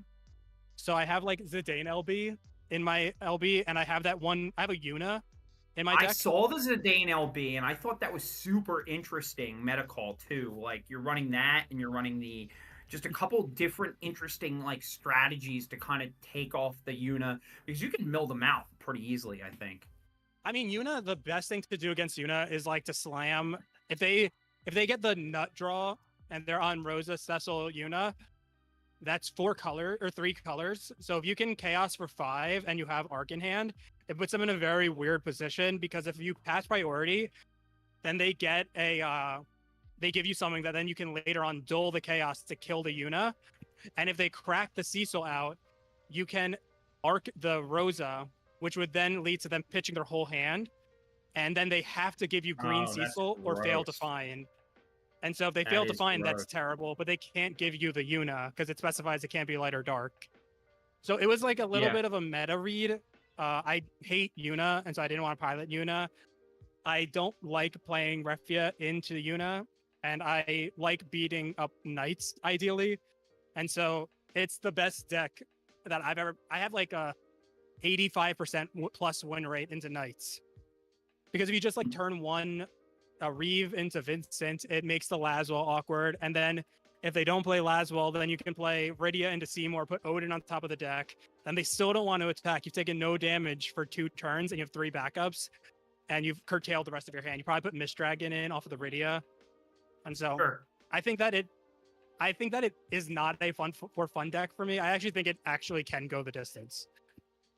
Yeah, and I hope you know, when I was talking about it not being like a good, it's just very interesting. The last time we saw Arc on, at least in all the Crystal Cups in this current year, it was against a monster list. And I'm curious with, I mean, Tori Kelly's out there with his monsters. I know that, I do agree, this deck just eats Knights, and I think it's a solid meta call too, because after you see like a Materia Cup being won by Knights, and then you also, have so many different answers. I'd love to understand a little bit about, like, I started running the 4-cost Win Yuna, which is super interesting, and the Sonin, which is, I think, awesome. I think Sonin, do you use him more or less as like a surprise back attacker that just like melts something, or is there more like? So Yuna, as for first, is interested So originally I was on the Len, the new Opus 25 Len, because I wanted an off-color summoner to be able to consistently search Earth summons off of the Viridia backup if I drew Reeve.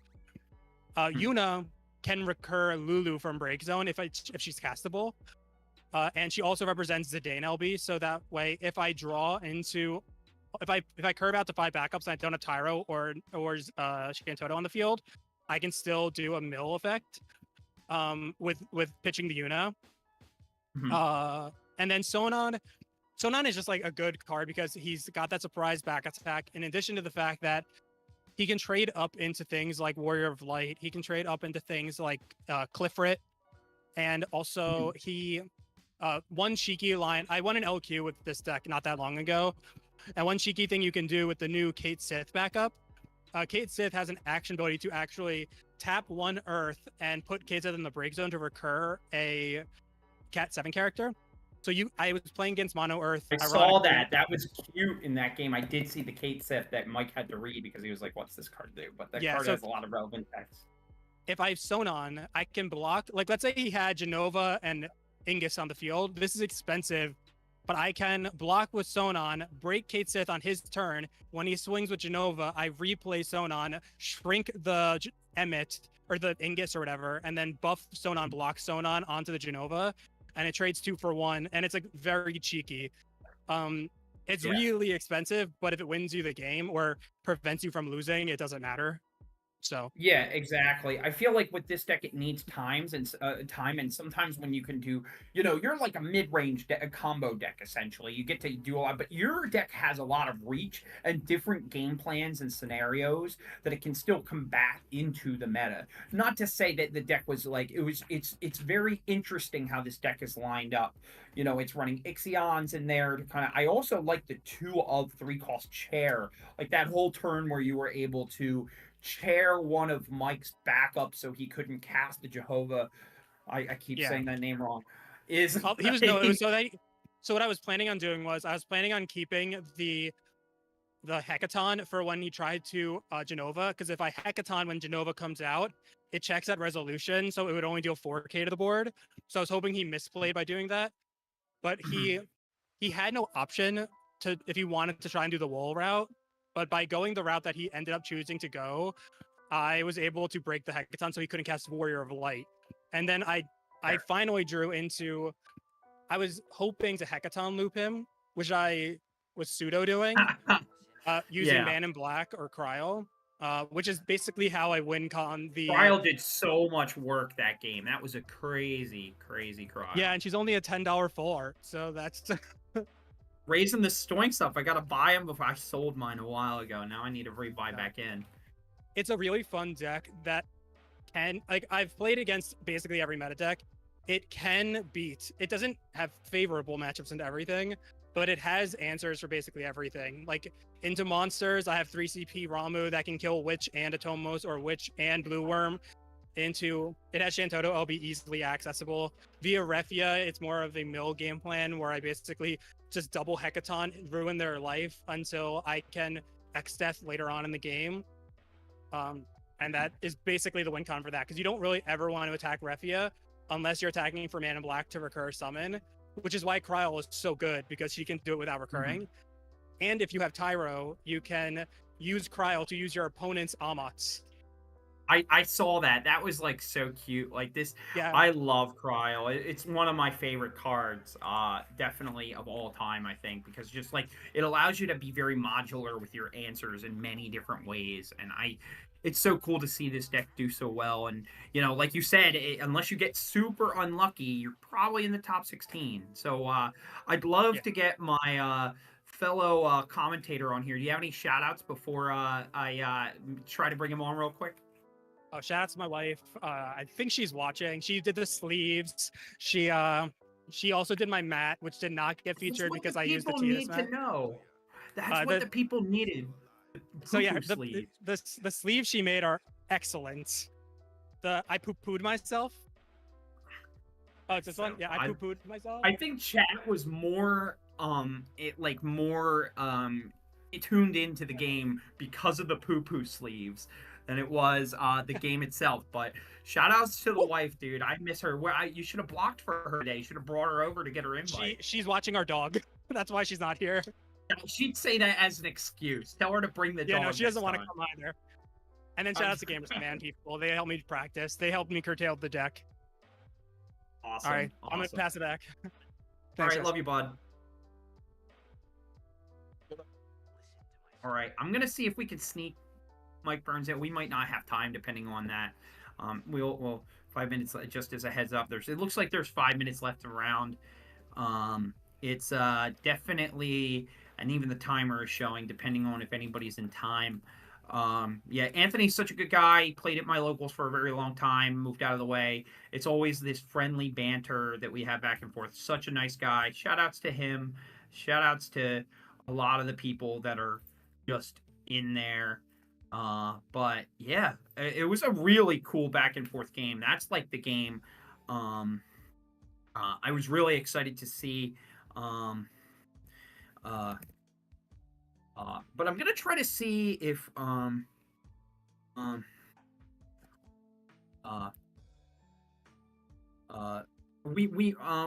go for a be right back for a little bit. We'll try to get some more people back on stream. And then we should have the final round. I'm gonna try to see if we can get a winning in game. I think that'd be really fun for the folks to go and see. But yeah, we'll be right back for a little bit. We have a little bit left, so stay tuned. We will be right back, and we'll have the final round of the Canadian Crystal Cup.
Hear me there, Gabe. Yeah, Mike, my boy, my boy. What's up, boy? Where am I looking? Where am I looking? I think you're just looking front, and you're gonna see my Ugg mug. Unfortunately, sorry, it can be like something. Oh man, somebody with one more round. One more round. Yeah, dude. I'm not out yet. I'm not out yet. But God, that was a drubbing on screen, I know. man. Welcome. I have graciously the king of Pittsburgh here. I am so honored to be such in greatness in front of me, Mr. Michael Byrne. How you doing there, my friend? I'm good, my friend. How's the commentary going? How's the stream going? Everybody having a good time? Yeah, it's been absolutely great working with the guys with 401. Has been a lot of fun. We've had a lot of really good interviews. Gorgeous, man. This is a gorgeous location. And this is like they have two. They have another one in the city, like in the city, Toronto. This one's a little outside by the airport. It's gorgeous. Is it right outside the airport? So it was like a short little flight. Yeah, like you can get it's $20 to Uber from the airport to any of the hotels right around the store. It was fantastic. I swear, like, I feel like even calling the Uber to pick you up in California is at least like $35. Yeah, just to get in on the app, it's $50 in LA. $50 just before you get in the car and log into Uber. So did you see me get my ass just absolutely walloped on stream there? My God. It was brutal. Like the quadruple. Anthony drew into those chaoses so fast. I was ready for Leo Warrior of Light. On turn 3, I'm like, I'm good, but I don't want to run into the first Chaos Arc. I'm just going to put out a 5th backup, and I'll let him play with an empty board. I'll deal with one Chaos and Arc next turn. Blap, blap, set it out. Chaos Arc, double Arc. Oh no, I'm dead. I am so dead. The way you were playing, I actually thought you were going to cook him. Because, like, his start wasn't, like, insane. It was good. But having, like, the multiple recursions of, like, the Krill into, like, double Arc into, like, that was just gross. Like, there's not many decks that can have... Yeah, and Anthony's a fantastic player. You give him a half-decent draw, he's going to find a way. Like, and he's a great guy anyway, so... Yeah, I mean, what are you going to do? I still have a shot. I got to win this last round here, and I'll probably make it in. But we'll see. We'll see. It'll definitely be a bubble. Yeah, we all got our fingers crossed for mine. I was talking to somebody, and we kind of did the math. I see postings. Yeah. I'm trying to figure out. Is this me? Do I got to go? I think I got to go. Huh? You got to go. I love you, Mike. I love you. Give me shout-outs. Give me shout-outs. Shout-outs to obviously all of the Pittsburgh crew and Erie crew and West Virginia crew that couldn't make this. Creon, Yanis, Andy, Joe. I know I'm gonna get so yelled at for not giving everybody's names. I love them all. They're all rooting for us in Discord. It's good to be here. Gabe, much love, friend. I'll see you. I love you, my friend. I'll see you soon. I'll see you in Pennsylvania for LQ, man. Later.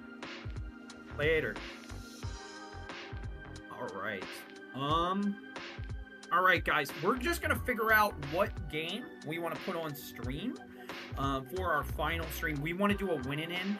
I think I have an idea of who I want, but we're just gonna take a quick, like, couple-second break, just so I can make a final decision on what deck we have up on stream. So go ahead, just hang out for a little bit. We'll have a game queued up for you very, very shortly.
wanted someone, anyone beside me, so I didn't have to feel alone anymore.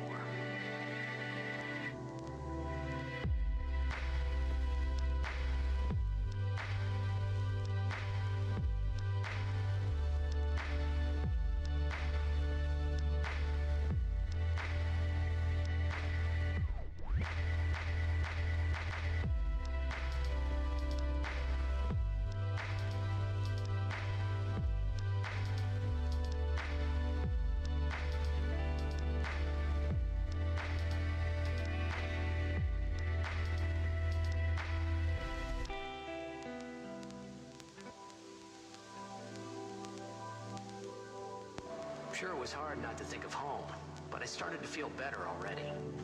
A little better, maybe.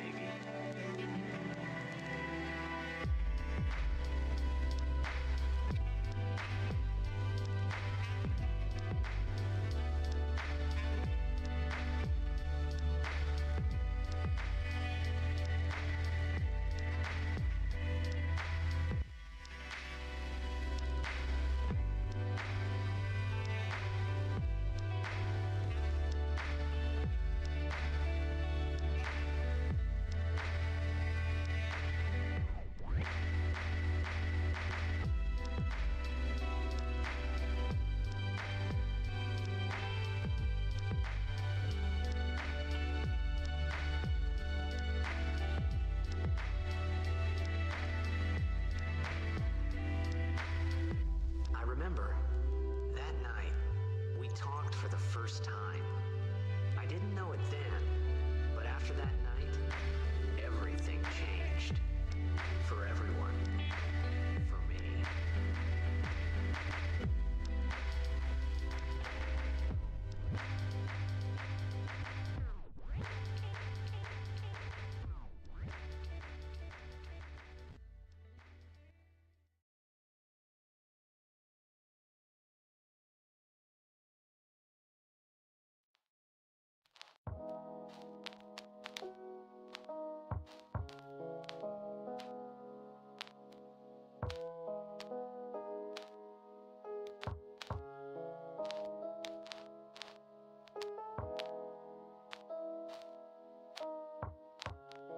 All right.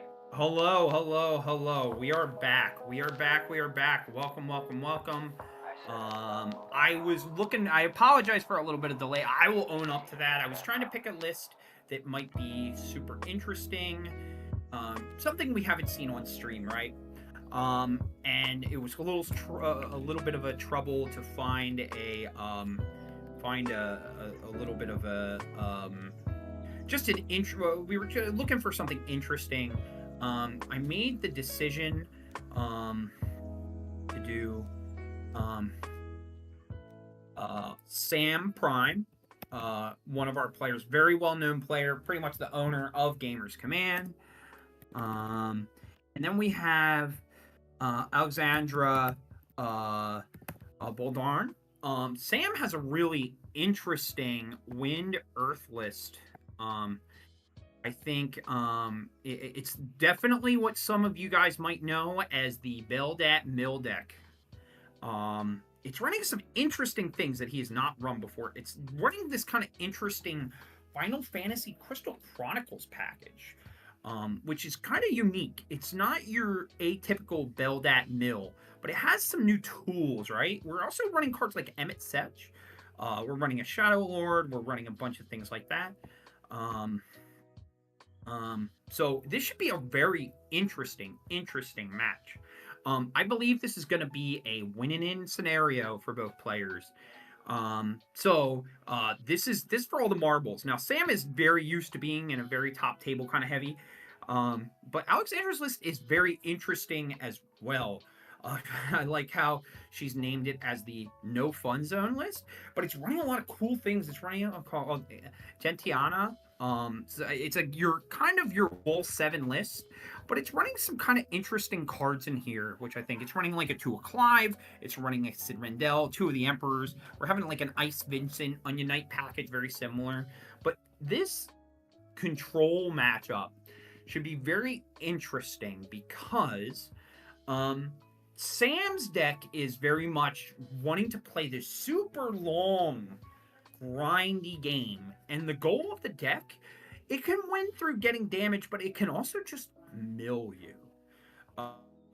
What it will use for players who are not familiar with the deck, Bel'Dat's a very interesting card. It's a Warp 2, so you will put it into Warp, and every time you take a cave back counter off of Bel'Dat, your opponent will mill 2 cards. So it can win by normal damage, right? But it can also play this weird game where it's running Opus 1 Valifor, where it bounces all forwards back to their hand. But it's using different kind of strategy, just like the Lulu package Yuri, that it can't be chosen by summons, and you can use 2 category Crystal Chronicle characters and activate them. So it'll allow you to activate some of your backups back. Should be interesting. So we're getting right into the game here. It looks like Sam starts off with a turn 1 Lail, and Alexandra's slamming the wall. So this should be an interesting slam, right? So we're going to go ahead and see if this hit is good. Gentiana is a hit. What else does she have? Oh, the Gilgamesh or the Zeramis. That's insane. Insane. That is such a good hit for her. So Zeramis is just super incredibly strong. Can go and freeze a backup. Gentiana is also a very interesting card that says the opponent's forwards that are tapped do not have any abilities. So this is super good against monsters, but she played 3 forwards on turn 1. We're going to see if Sam's deck can handle this amount of pressure, because here's what happens here. In the beginning of the game, she's going to have a lot of this aggression just to start, just to kind of get involved into the game. But as we get closer and closer, if he can survive the onslaught, what that means is she, Sam can slowly just take control. So it's going to be very interesting to put that much pressure. So he's going to discard one Bel'Dat, right? Let's see what he decides to play here. You have a Shinryu, right? I think he's still deciding to discard. He has to discard 3 cards for this trigger. It will clean or at least 2 of the forwards on board. So that should be a super interesting kind of game. So this is kind of one of those haymaker kind of. Wait, what is happening here? Wait. Did we pay for because he gets the discount? Never mind, that's my bad. He should only pay 2. Oh, so he's going for the other Shinryu. So this Shinryu costs like 4 less, and he's just going for a Shinryu special to start. Jeez, this is that's a brutal start to the game. Play 3 forwards. He says, I'm going to blow everything up. Oh, man. I don't think it's early, right? I don't think it's early at all. But, he's going to go ahead. I think he's going to just dump his hand to try to just kill the forwards. That's brutal. Brutal. I think Sam's really deciding on who. This is hard, right? Because if you're in Sam's case, right, like your deck is so Sam's letting him decide which card gets discarded, and what a funny guy. Sam's such a good dude. All right, so he starts the turn by just slamming a Shinryu. Let's see how Alexandra goes ahead and kind of pilots this this game, right? All right, so we're going to go ahead. We're going to play the Sarah FFL. So we're going to search for another word. So we're going to go back and load up again, right? We're going to go back, load up again. We're going to see how. Yep, so there's one. Now, what's the... Ooh, does she have no other targets is the big question. It's kind of interesting. She just picks... Oh, a Warrior of Light and a Warrior of Light multicolored. That makes sense. Okay, I was like, is she only picking one? But it was right under her card. I was like, oh. All right, so he's going in. He's poking in. Sarah FFL. All right. I don't think she wanted to draw that, so that's pretty beneficial. All right, I think it's time for her to load up again. Now, looking at Sam's list, he does not run here. So this is going to happen. She's going to spin the wheel again. Let's see how she spins. Oh, an Alphanod's great. A Benson is nice. So this is very much the opposite of what we saw. So many good choices. So many good room for good activities. No, I love that. She has so many choices on her end. She was able to refill. So she's going to get an Alphanod, and she's choosing a backup, which I really like. Because I think in the beginning of the game, you're going to go ahead and you want to build a little bit, right? Like you don't want to just say body. But you're also trying to Alphanod being able to get a demonic tutor. He's gonna get an Axstar back, which I really like, and then Alphanod's gonna trigger. She's gonna search for any card she wants, and the Gilgamesh. Now, Gilgamesh FFBE is a scary beast. This card is literally like if you just have all the right colors, it will definitely do damage. For people who don't know in the background, if you have 3 or more different elements in one card to your break zone, he gets 1,000 power, haste first strike, and if you have 7 or more, it also has brave and can attack 3 times in the same turn. So right now he has light. The Onion Knight produces 2 colors. The Warrior of Light is going to produce 4.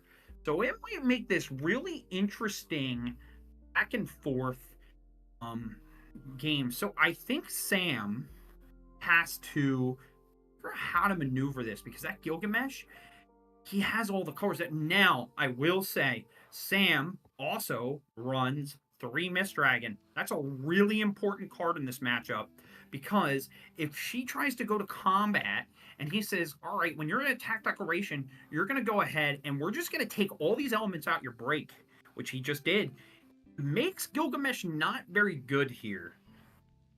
I will say Sam has been playing very, very well, and he's had it every single time. So you got to give respects to where the cards lie overall. It's definitely, so he's going in and poking. All right, he's gonna get a security officer off the top. All right, so it looks like he's going to cast. Ooh, this is some of the interesting things that he had in his deck, which is why I really wanted this on stream, right? So he's running a Leo in the as a backup. So when he has the FFC forwards have 1k power, and you can search for an FFC forward of 4 or less and play it. He has a majority of really good Crystal Chronicle characters, and it looks like he's choosing to get a Yuri. Now, the Yuri, which is also super strong, when he enters the field, he can activate 2 FFCC characters, which unactivates his backups. So essentially, he got 2 pieces of material and go ahead and just really just do a number on Alexander's board. This is a very interesting board state on that end. Now, she's down 2 wolves, which is brutal. She also has a Gilgamesh in there. Now, I don't think she has any cards in her hand. It looks like she's slamming the act for Clive. That's huge.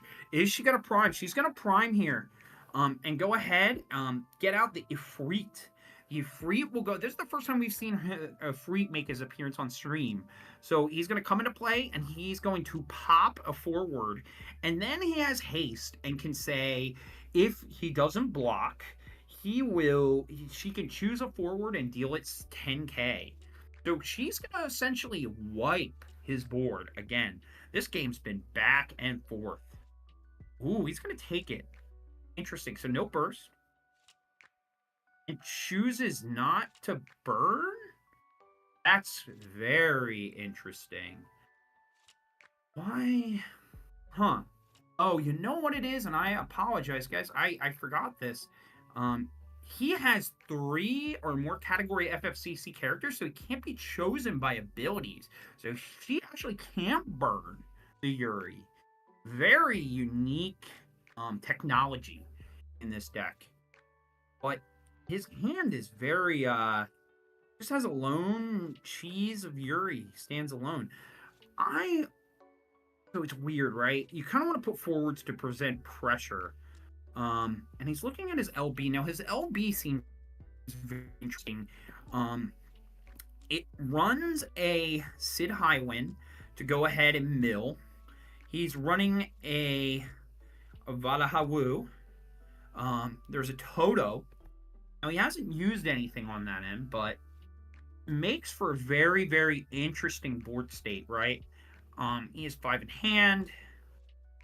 Dang, this is a crazy little board state.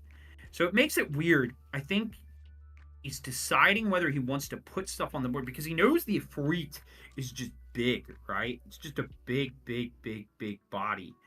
But like, oh, he's poking. He's like, I'm gonna swing, and when he attacks, he gets to activate his character. So he's gonna have Pseudo Brave. Ooh, is it Kusev? No, that's an Onion Knight. Okay. I was like, oh my god, that's crazy. So, let's see what we got here. That is a very interesting card in this matchup. So now he has this, like, Pseudo Brave blocker, right? It's just very, very, Now, I think she's trying to utilize her LB. You don't see this Yuri very, very often. So I'm wondering here if, like, I guess you just keep pushing, right? Like, she's kind of in the driver's seat if he hasn't really pushed any, pressure. All right, so here's Lightning Emperor, first appearance of Light Emperor. Lightning Emperor. So it says for the cost required for the character's opponent controls to use action abilities is increased by 2. And when he dies, he can search for another Emperor and play it onto the field dull. It has this action ability taxing, right? Very interesting action ability taxing. Let's see what happens. Such a weird board state. I think he's wants to kind of just take it because he has this pseudo blocker. Hits a Mist Dragon. It's kind of a good hit, I think. So she's gonna pass.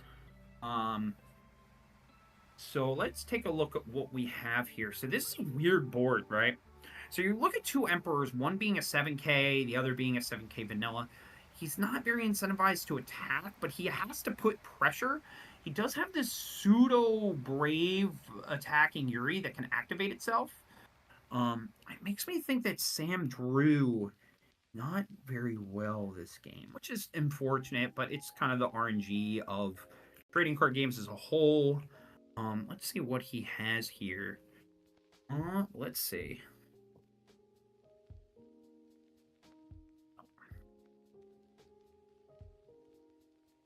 All right.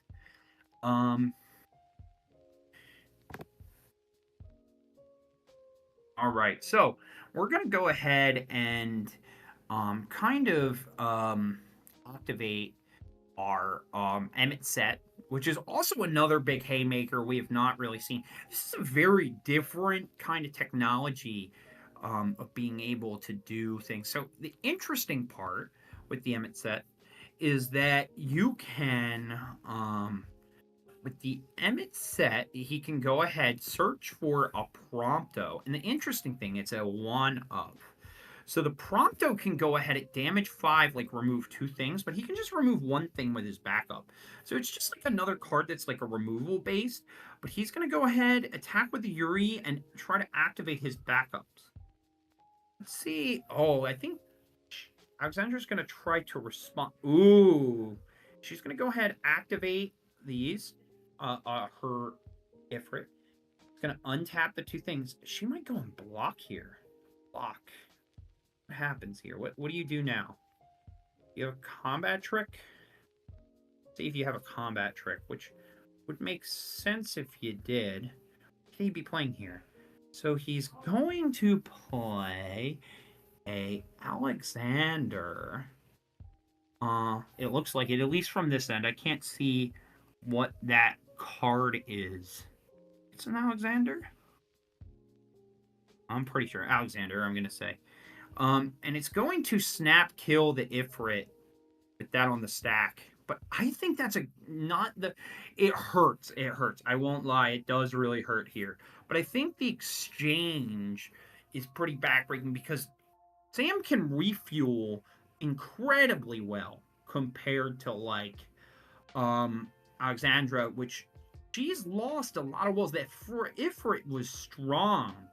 But that Emmett set is actually going to do some very weird pinging based on what he's doing. Sam might be able to win this game the fair way and just deal damage, but it can also just, like, mill, right?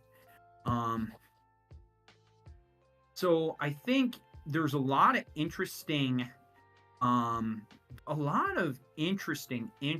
things can happen. This Yuri has been very cool to look at on stream.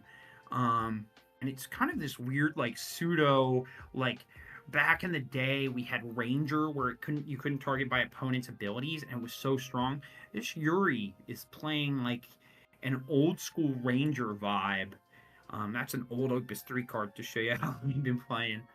Alright, so let's see here. This is a weird kind of thing here on that end. So it looks like she's going to go ahead and just discard 2 cards, play the Appstar. Now, she's not going to be able to play a forward, but it will freeze all the forwards that aren't 3. And she's going to ping off the MXEC with the 3 forwards. So this is cool. She is kind of pushing a little bit. She's creating some tempo for herself. So it looks like she's slamming it. I would have slammed with the Emperor first, I think. The interesting thing is, he has not played a Prompto yet. I believe backup Prompto, the double ability triggers when you're at damage, when your opponent has 4 or more forwards. So right now, she has 3. So they would only remove 1. And that Yuri's frozen, but I think she's pushing for game the following turn. What an interesting turn of events. Interesting. I mean, I think you play the Prompto, but, like, you know, but that just feels terrible, right? I wonder if the LB has something that, like, might do some dividends for Sam here. Very, very interesting. I mean, just kind of looking at what he has in the LB, the folks at home. He's running, like, some Sid Highwind, Zidane, maybe Vadahawu might be able to, or a Noctis. It's not the worst. But it looks like he's going... this is a weird little turn of events, right? But I think he's trying to find a line of what makes sense here, right? Like, he's staring down lethal if he doesn't play a forward. I think the Prompto is super expensive, but, like, might be necessary. Now, if Alexandra pops, like, a pseudo BE, FFBE, and just get the haste, she still might have it, right? But this Axstar is literally gonna break. So he has to remove the Axstar in some way, because then she'll have a removal on top. Very interesting. Very, very, very, very, very interesting kind of... This is a really weird back and forth game. All right, so I think he's opting to Prompto, right? He's going to use the Prompto. He's going to kill the Axstar. He has to choose the Axstar. And I think he's going to pass. So if Alexandra pulls the FFBE, right, she, I think, just wins here, right? She has enough elements to kind of go ahead and smack for game. kind of a crazy game. We do have 10 minutes left in the round. I don't think we're going to even get there, folks. I think we're going to see a conclusion. But what an interesting build by Sam. It's putting a lot of the warp synergies that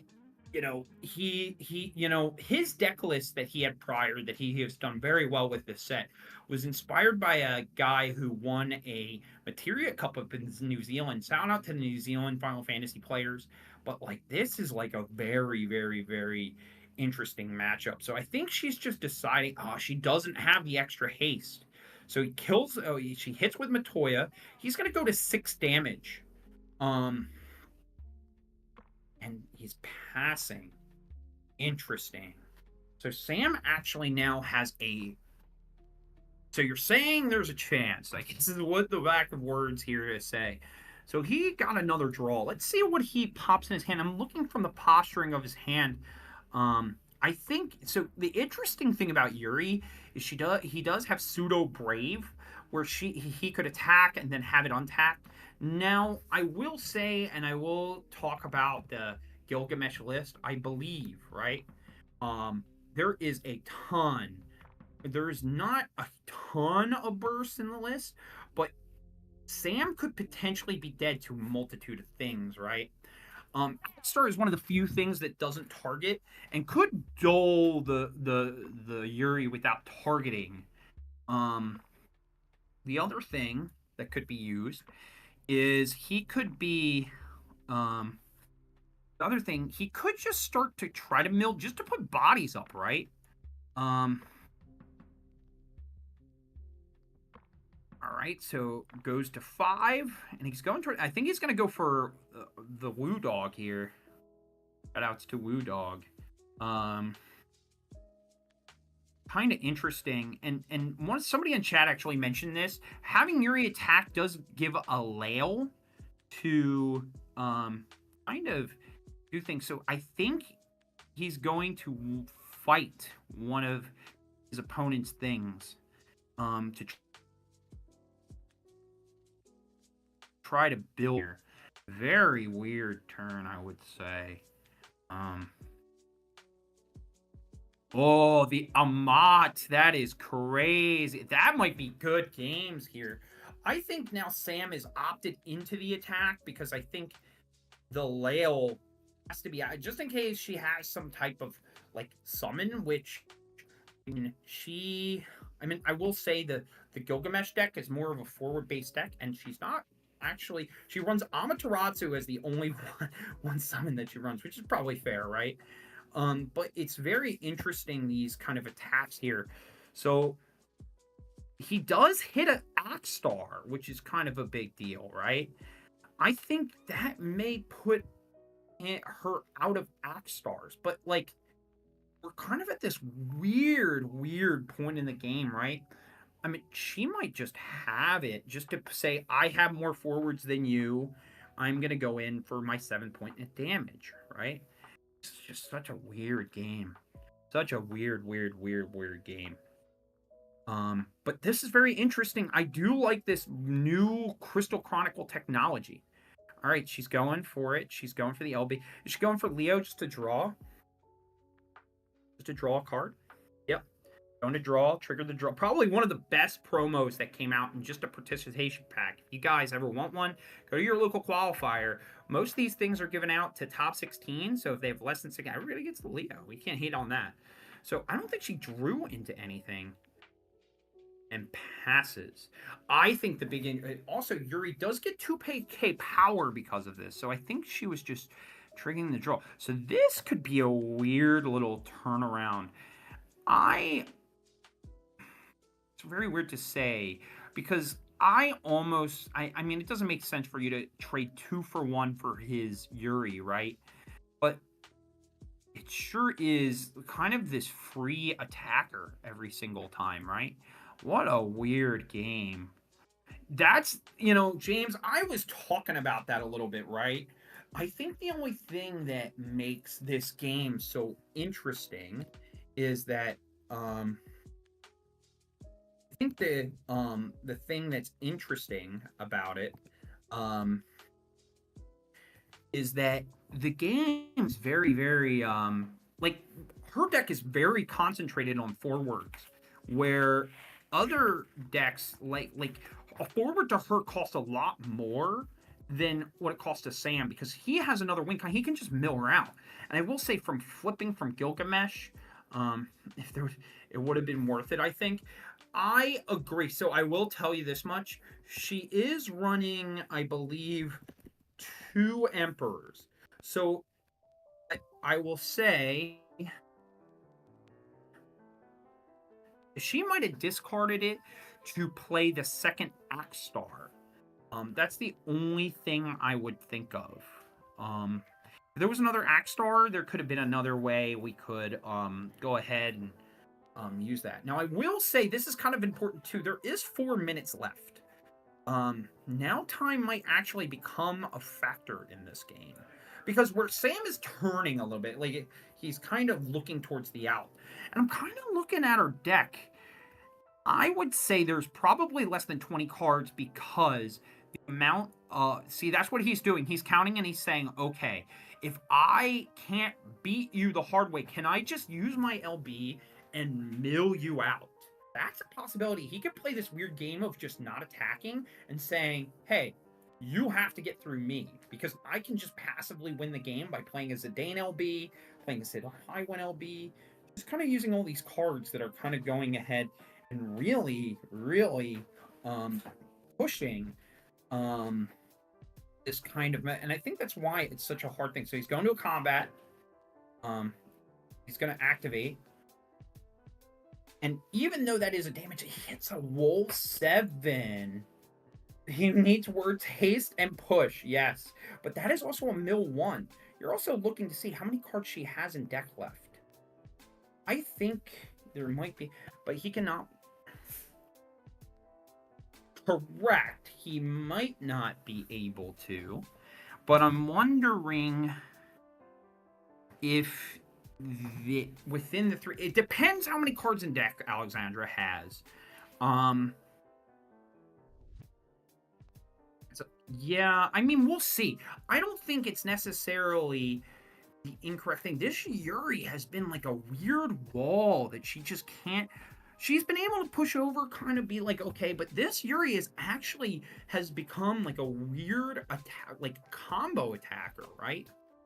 Very weird combo attacker. All right, let's see what happens here. So she's going to pay 5.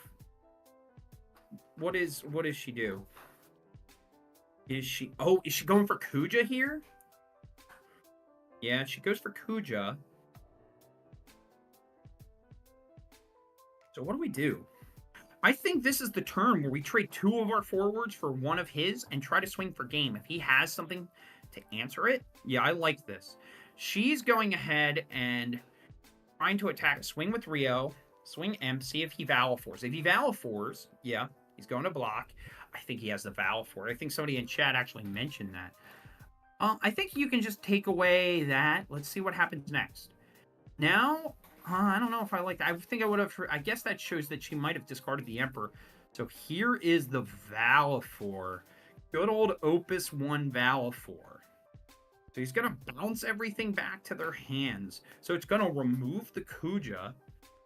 It's going to put those cards back. Dang, that is crazy. I almost wonder now, looking at this, maybe going Kuja turn 2. I mean, you don't know that your opponent has it, but this Yuri is just nuts. Been literally holding the line. Oh, she had the Emperor. Oh, so she had an Emperor in hand. That's why she was attacking with the Alpha Monad, because she knew she couldn't trade and get something out. Yeah, I mean, this is really something. We're getting close to time in the round here. That's an unfortunate draw. Wow, absolutely wild. But I will say this much. Alexandra could win this in turns, really. The Valfor's big because it does get the Yuri back to the hand. She is at 5 damage. And I think this is where you start looking at cards in deck as your big win here. I think Sam has to... It was a 5 CP donation. Does Sam Toto with Kuja? Yeah, I definitely feel like Kuja turn 2. That was like a free it was a free use. Wow. This is a wild game. So we're tapping 5. We're playing Shinryu. I think we're kind of bricked in the he might just pick a forward that he can cast. Oh, a Nordstalin. All right, so we're in time in the round. If that timer is correct, Sam will be turn 0. So he's gonna play a Yuri again to activate, and he's going to pass. This should be turn 1 if the time is correct. Ooh, this is such a weird game. Weird game. Yeah. Okay. Yeah. So that timer is correct. That is time. So she should be turn 1 here. Let's see. Yeah. So let's see how she responds. 0 miss. This is that's a big 0. So she chooses to freeze the Prompto.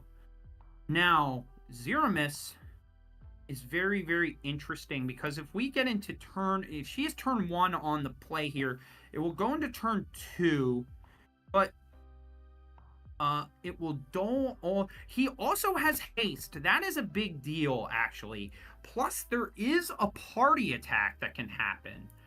That is wild, actually. So the 0 miss has haste because she's at damage 3. She might be able to push and win this game on the first turn. Now, here's kind of some interesting scenarios that can happen, right? So I believe I'm looking this. I'm double checking the math here if the math makes sense. The 0 miss is an 8K. So, if I swing with 0 miss, it can only freeze. It doesn't dull. What does he respond to do here? Oh man. What's happening? All right, so we're discarding that. So it looks like it's turn 2. He's going on his side. Yeah, no, that's right. Ooh, Zidane. Let's see. All right. Well, now we're going to know the cards in deck now, right? That could be actually a big deal. So he's going to mill 2. 1, 2. All right. Yeah. I think that Yuri will swing. She'll activate, right? He can take a point. He can take, I feel like here you just take this. You just say that's fine. That's fine. That's fine. And then at the end of the turn, she's gonna end on turn 3 of damage. Ooh, actually it's not terrible. She's triggering not to, is attacking, and she'll take that. Oh, mute. She has nothing to cast. Oh, what a good game. That was the cheese stands alone. Oh my god, what a back and forth grinder. She had 2 cards in deck. 2 cards in deck. Absolutely insane game. Holy, what a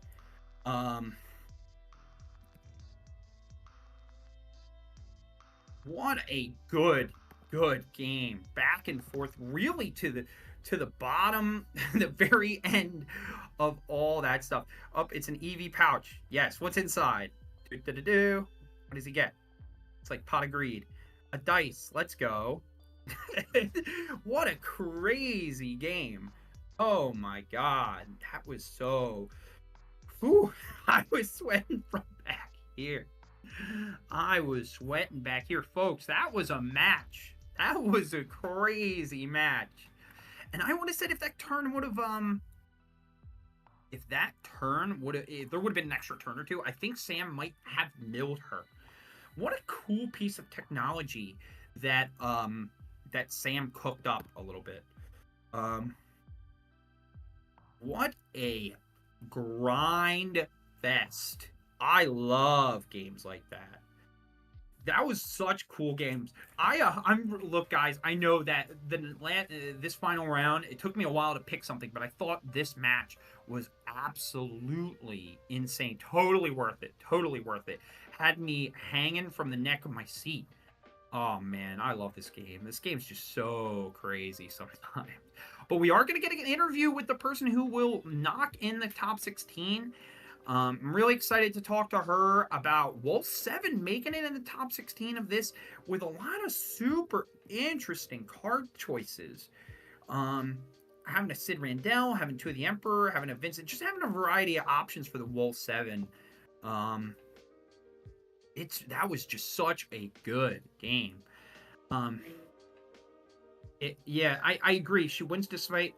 Well, I will say that Zeramis is just one of those super powerful cards. Oh man, what a solid game. Hello. Oh man. Hello. Wow, what a awesome game to watch. It was. It was very talk back to and me. forth. I'm boring. Now you were the grind fest of that. That was crazy. Tell me what you were thinking. Like that game was so back and forth. Talk to me about it. What were you feeling? What were you? Talk to me. It really comes down to like what. For me, it's like what I play, whatever is in my, not always, but like I'm always thinking about what's in my hand, what can I do right then, and then what do I have available later on for Wool 7. And a lot of the times there was very little thought in terms of like, oh, well, do I play this or not? It was almost always, yes, I play this in that match. Yes, I play the card I can cast. Correct. I can keep the bodies on the board. That way I'm not losing things to the mill or anything like that. And just trying to stay in the game when he has the board wipes with the Shinryu, when he has everything else that is able to pick apart what I have. Sure. I got to ask really quick before we get more in depth with it. Oh, yeah, totally. At the end of the game, when you were going to be on turn 3, how many cards in deck did you have? I had enough to go through. I would have been okay. Okay. I probably had like probably 10 to 12 in there. I'm not exactly sure. It was. Oh, it was 10 to 12. From the looks of it, it looked less than 5. I was like, oh my god. Was it really? It was not. It was like maybe not 12, but like it was like maybe 10ish. I really didn't know. That's all good. It looked like, I'm looking from a screen on my laptop. You were there, so you actually saw everything. I had a couple extra turns in me, so like I could sort of grind it out, yeah. And I had to have the Zeramis came in, yeah. The Zeramis is a pretty good card, huh? Yeah, I like Zeramis a lot. That was one of those games where that sweet little end effect of doling all of his stuff non-targeting is just so huge. Like the Yuri, like seeing some of the adaptations for the mill deck that like involve, you know what I mean? Like that Yuri was super interesting. How was it when you saw that Yuri on board? What was your thoughts about how that card would work in the matchup? That's something we haven't seen on stream, or just I haven't seen that card in year. I don't think I've ever seen that card on stream. I love that Yuri. That Yuri is so cool in the Crystal Chronicles package. Like, and I'm so happy that it's being played. Like, that makes me so happy to see Yuri. That made me so happy too. Like just seeing like a Leo backup played and like seeing prompt. I was like, oh my god, this is insane. Go ahead. I'm so sorry. So cool. No, you're good. It's so cool. And for me, the Yuri was I can take the hits from the Yuri. The reactivate was the problem because if he's reactivating himself, he's the AK body all the time. And the only thing that I had to get through that was the Ifrit block, but then he immediately killed the Ifrit. So I was like, oh, I don't know how I get around this other than Zeramis. So that or just swinging enough that he would have to take the block, which was kind of the plan with the Gilgamesh. And then when I drew into the Fire and the Ice for the Oxstar, I was like, well, I have to play the Oxstar with no target to play. It freezes the whole board. Yeah, when you were attacking, I would say 2 turns ago, when I saw you just had a Leo, an Emperor, and it looked like an Alphinaud. I was like, like seeing how you attacked with Alphinaud first, I was like, she must have drawn the other Emperor. Like, I was like, oh my god, like that's such a crazy, like when you're facing down this crazy bodies, but you got there. Here, I gotta ask, were you X and 1 that game? prior? I was not. I was X2, so it was do or die. I had to win in order to get a chance. I picked. I wanted. That's what I wanted. So I had to skim through all the lists. I was like, which one is X and 2? Which one is X and 2? And I couldn't tell. And I was like, these decks just look super cool and unique. So we're just gonna run it. But yeah, that's so awesome. So tell me about your preparation. Why'd you decide? Why Wool 7? There's been a lot of that in the room today. I was just curious why you picked Wool 7 and what were your matchups? So I went in thinking there's no way I'm gonna do well today with Wool 7. There's so much Refia in this room. But I only ran into one Refia. So my last season I top 8'd in Ottawa, and I ran up against in top 8 a Refia deck with Wool 7. It was a different Wool 7. It was the Cat 8 with the Ice and the Lightning. And I got bodied. I didn't have any sort of. I made a major misplay in the game 1, but I don't know if I could have even turned it around even with that. So it ended up being like losing in the top 8, heartbreaking. But this was sort of just like, well, I'll just play it again. I know when I know. It was between this and Knights, and I had played Knights in Chicago, and I was like, this is fine. I didn't make any misplays. I just got bad matchups, and I ended up just like off the bubble, and so that it went a little bit better today. Yeah, we did all right. We clinched our 16 cut for sure. So I gotta ask you. So I feel like this kind of has a conversation about like the different of lines that come into play compared to Wool 7 and Knights. Yeah. Like, what made do you find that the lines in Wool 7 are a little more like? I find that Wool 7 has a little bit more modular reach, where Knights has like sometimes you just play Corellia, you play Laswell, you play a Charlotte, and you're like, you can't kill me. And sometimes your flips are just absolutely terrible. And we saw on stream earlier today that somebody flipped off a Corellia flip, and they just hit a Gawain, which like literally lost them the game on the spot. But what do you like about the Wool 7 deck compared to the Knights deck, and what like did you find that just talk to me. So both decks I find can be very like feast or famine, depending on what your flips are. When you hit a bad Corella, it's devastating. And then in Wool 7, if you don't get anything good at the time for your flips, that's also devastating. The one thing I do like about Wool 7 though is that like even if your flips are kind of bad, chances are you have at least 2 of them. If you have 1, it's a really bad Wool 7. If you have none of them, it's like it's game breaking. Sometimes it doesn't have to be, because like I've had Wool 7s modded and I just sit there, I'm like, okay, all right, and then I can build back up anyway. Fine. Yeah, that's fine. All right. Yeah. Everything is fine. Yeah, exactly. And so it's different kinds of like roulettes. And I do like the roulette style of the sort of being able to flip a bunch of things and then, ooh, what do I pick? And then what is good for the moment and what is not good for the moment. And I do like that aspect of it. And there's a little more thought with Wool 7 compared to Knights, where it's like, oh, well, I always get the Laswell Charlotte. And it's like, I always get these things. That's kind of what I like about the Wool 7 list, because Wool 7 does this kind of like domino kind of effect kind of deck, but I also feel like with Wool 7 you get this like modular aggro strategy. Like Knights has that strategy. Like I think in a lot of ways the modular parts of Knights that makes it a little more is the Physalis, but I feel like in that deck there are so many different bombs that you can just play. Like you were just able to like throw your hand away for Axstar and push for the extra 4 or 5 damage, which I think was very, very just huge in that matchup, right? Yes, it was pretty much essential, and I was like, I don't think that there's any like experts that are really gonna like hit me like really scarily. So it's like not one like my Refia matchup, my first game of the day where I lost to Refia. It was like I hit 4 experts in a row, and they were all devastating. Oh yeah, and that's always the worst.